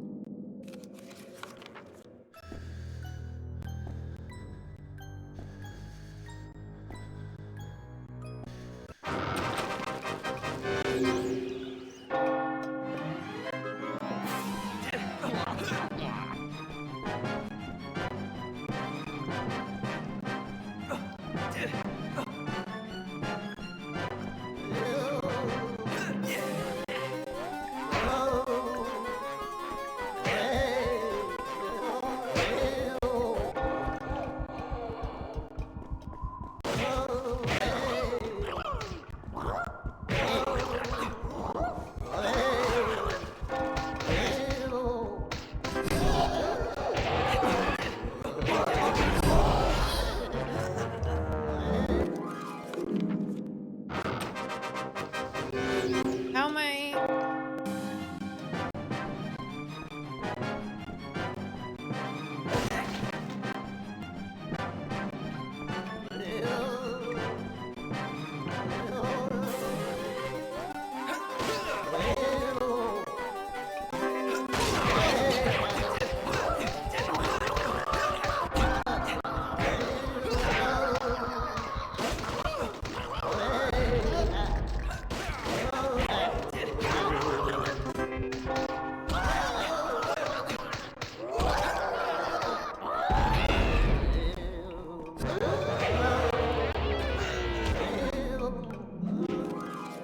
I don't even know what the fuck I'm supposed to be doing.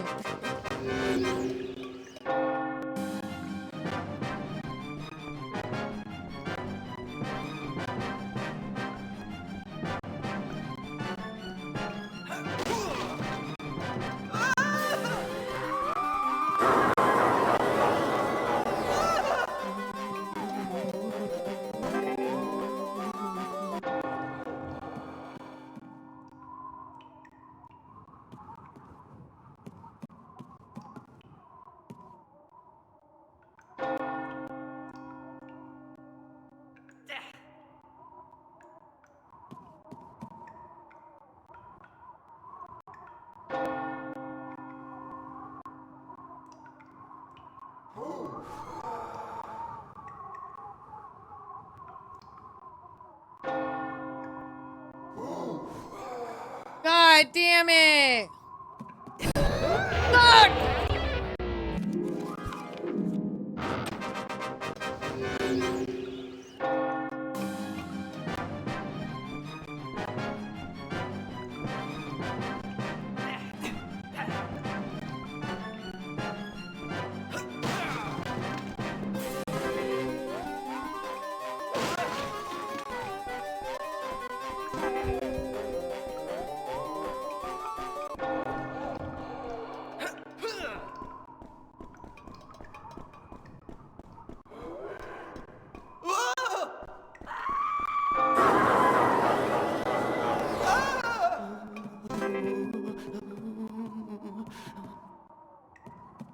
Come on.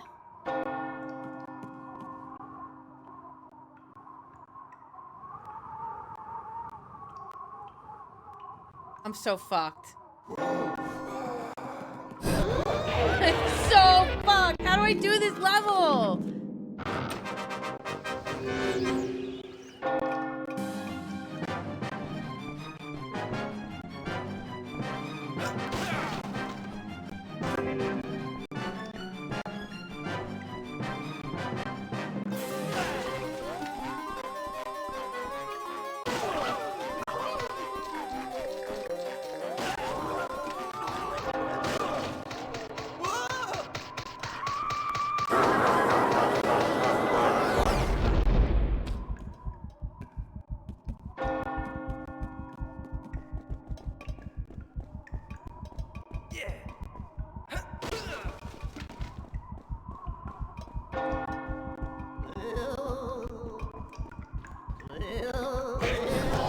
I need to find something I can hit open that will give me like time or something.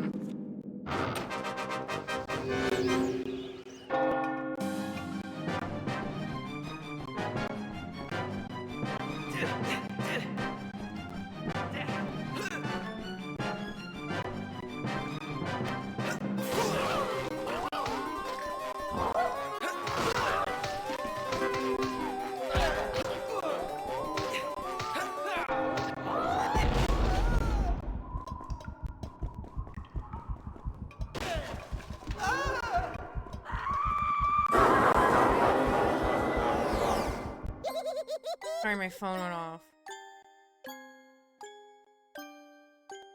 Oh, they're calling for thunderstorms in March?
Oh my god, if I killed those things, a friendly fucking pirate was gonna come out and I almost fucking made it? Ugh.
Jesus!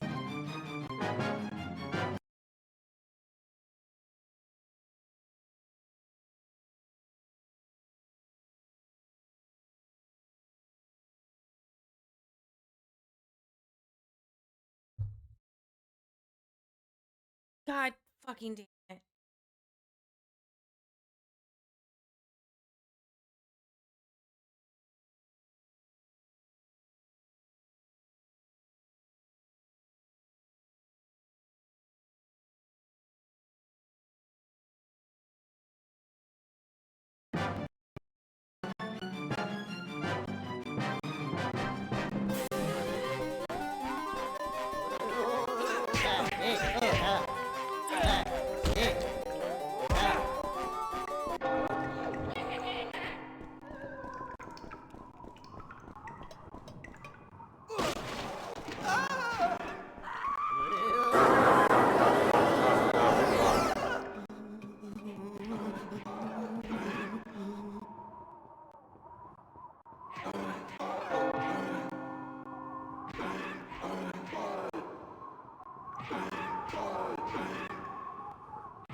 No! No! The skeleton was right there, bro!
Come on, Skelly!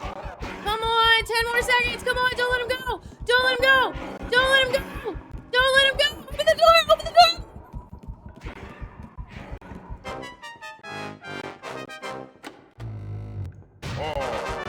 No, fuck that. I ain't going back in there. No. Nope, don't care.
stops being fun.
Where it's supposed to go?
How close am I to being done this game?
"15 seconds."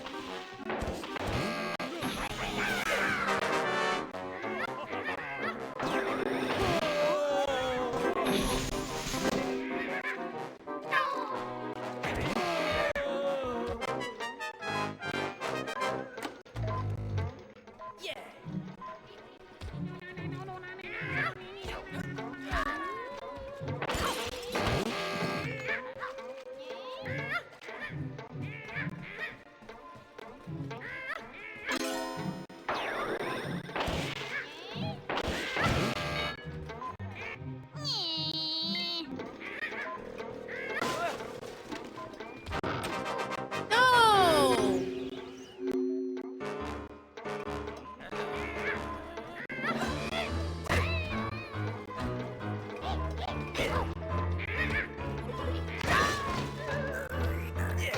Damn it.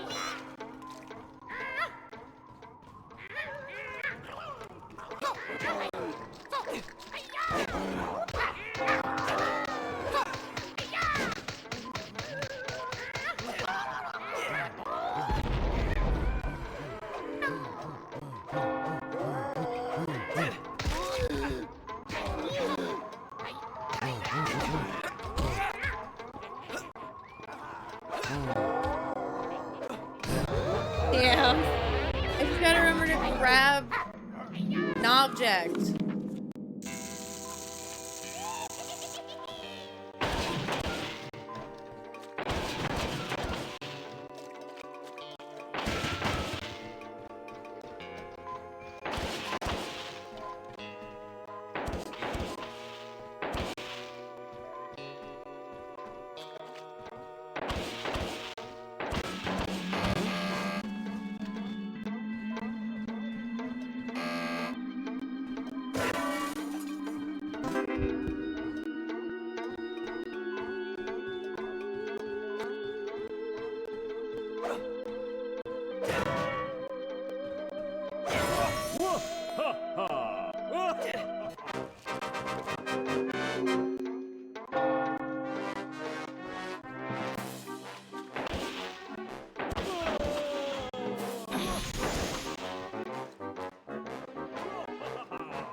Wait!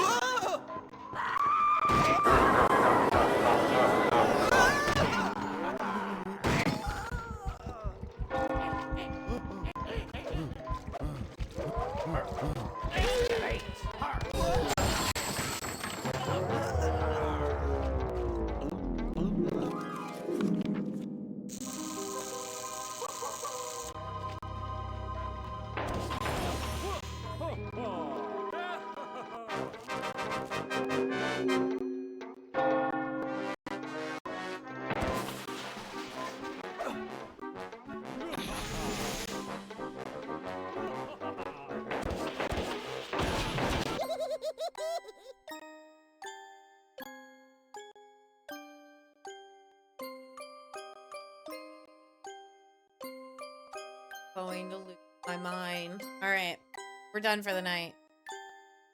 Dunzo. I'm gonna even turn off my computer when I leave. So we're gonna raid out into Tim. I'll be back tomorrow night.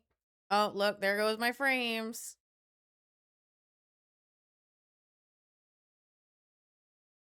But I'll be back tomorrow night. We'll do more Grab by the Ghoulies. Maybe I'll finally beat the game. Who knows?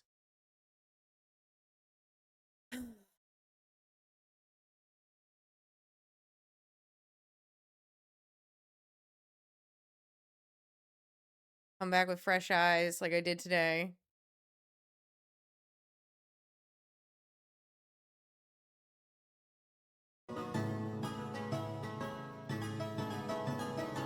But I saw Tim's online, so we're gonna raid into him really fast.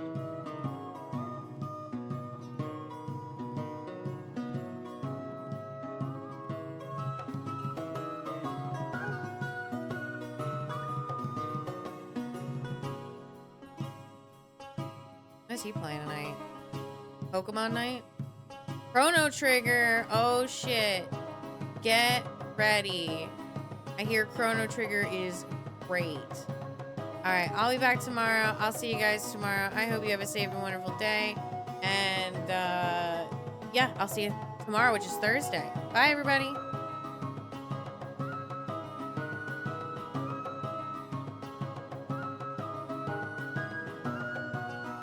I'm hitting raid. I don't know why.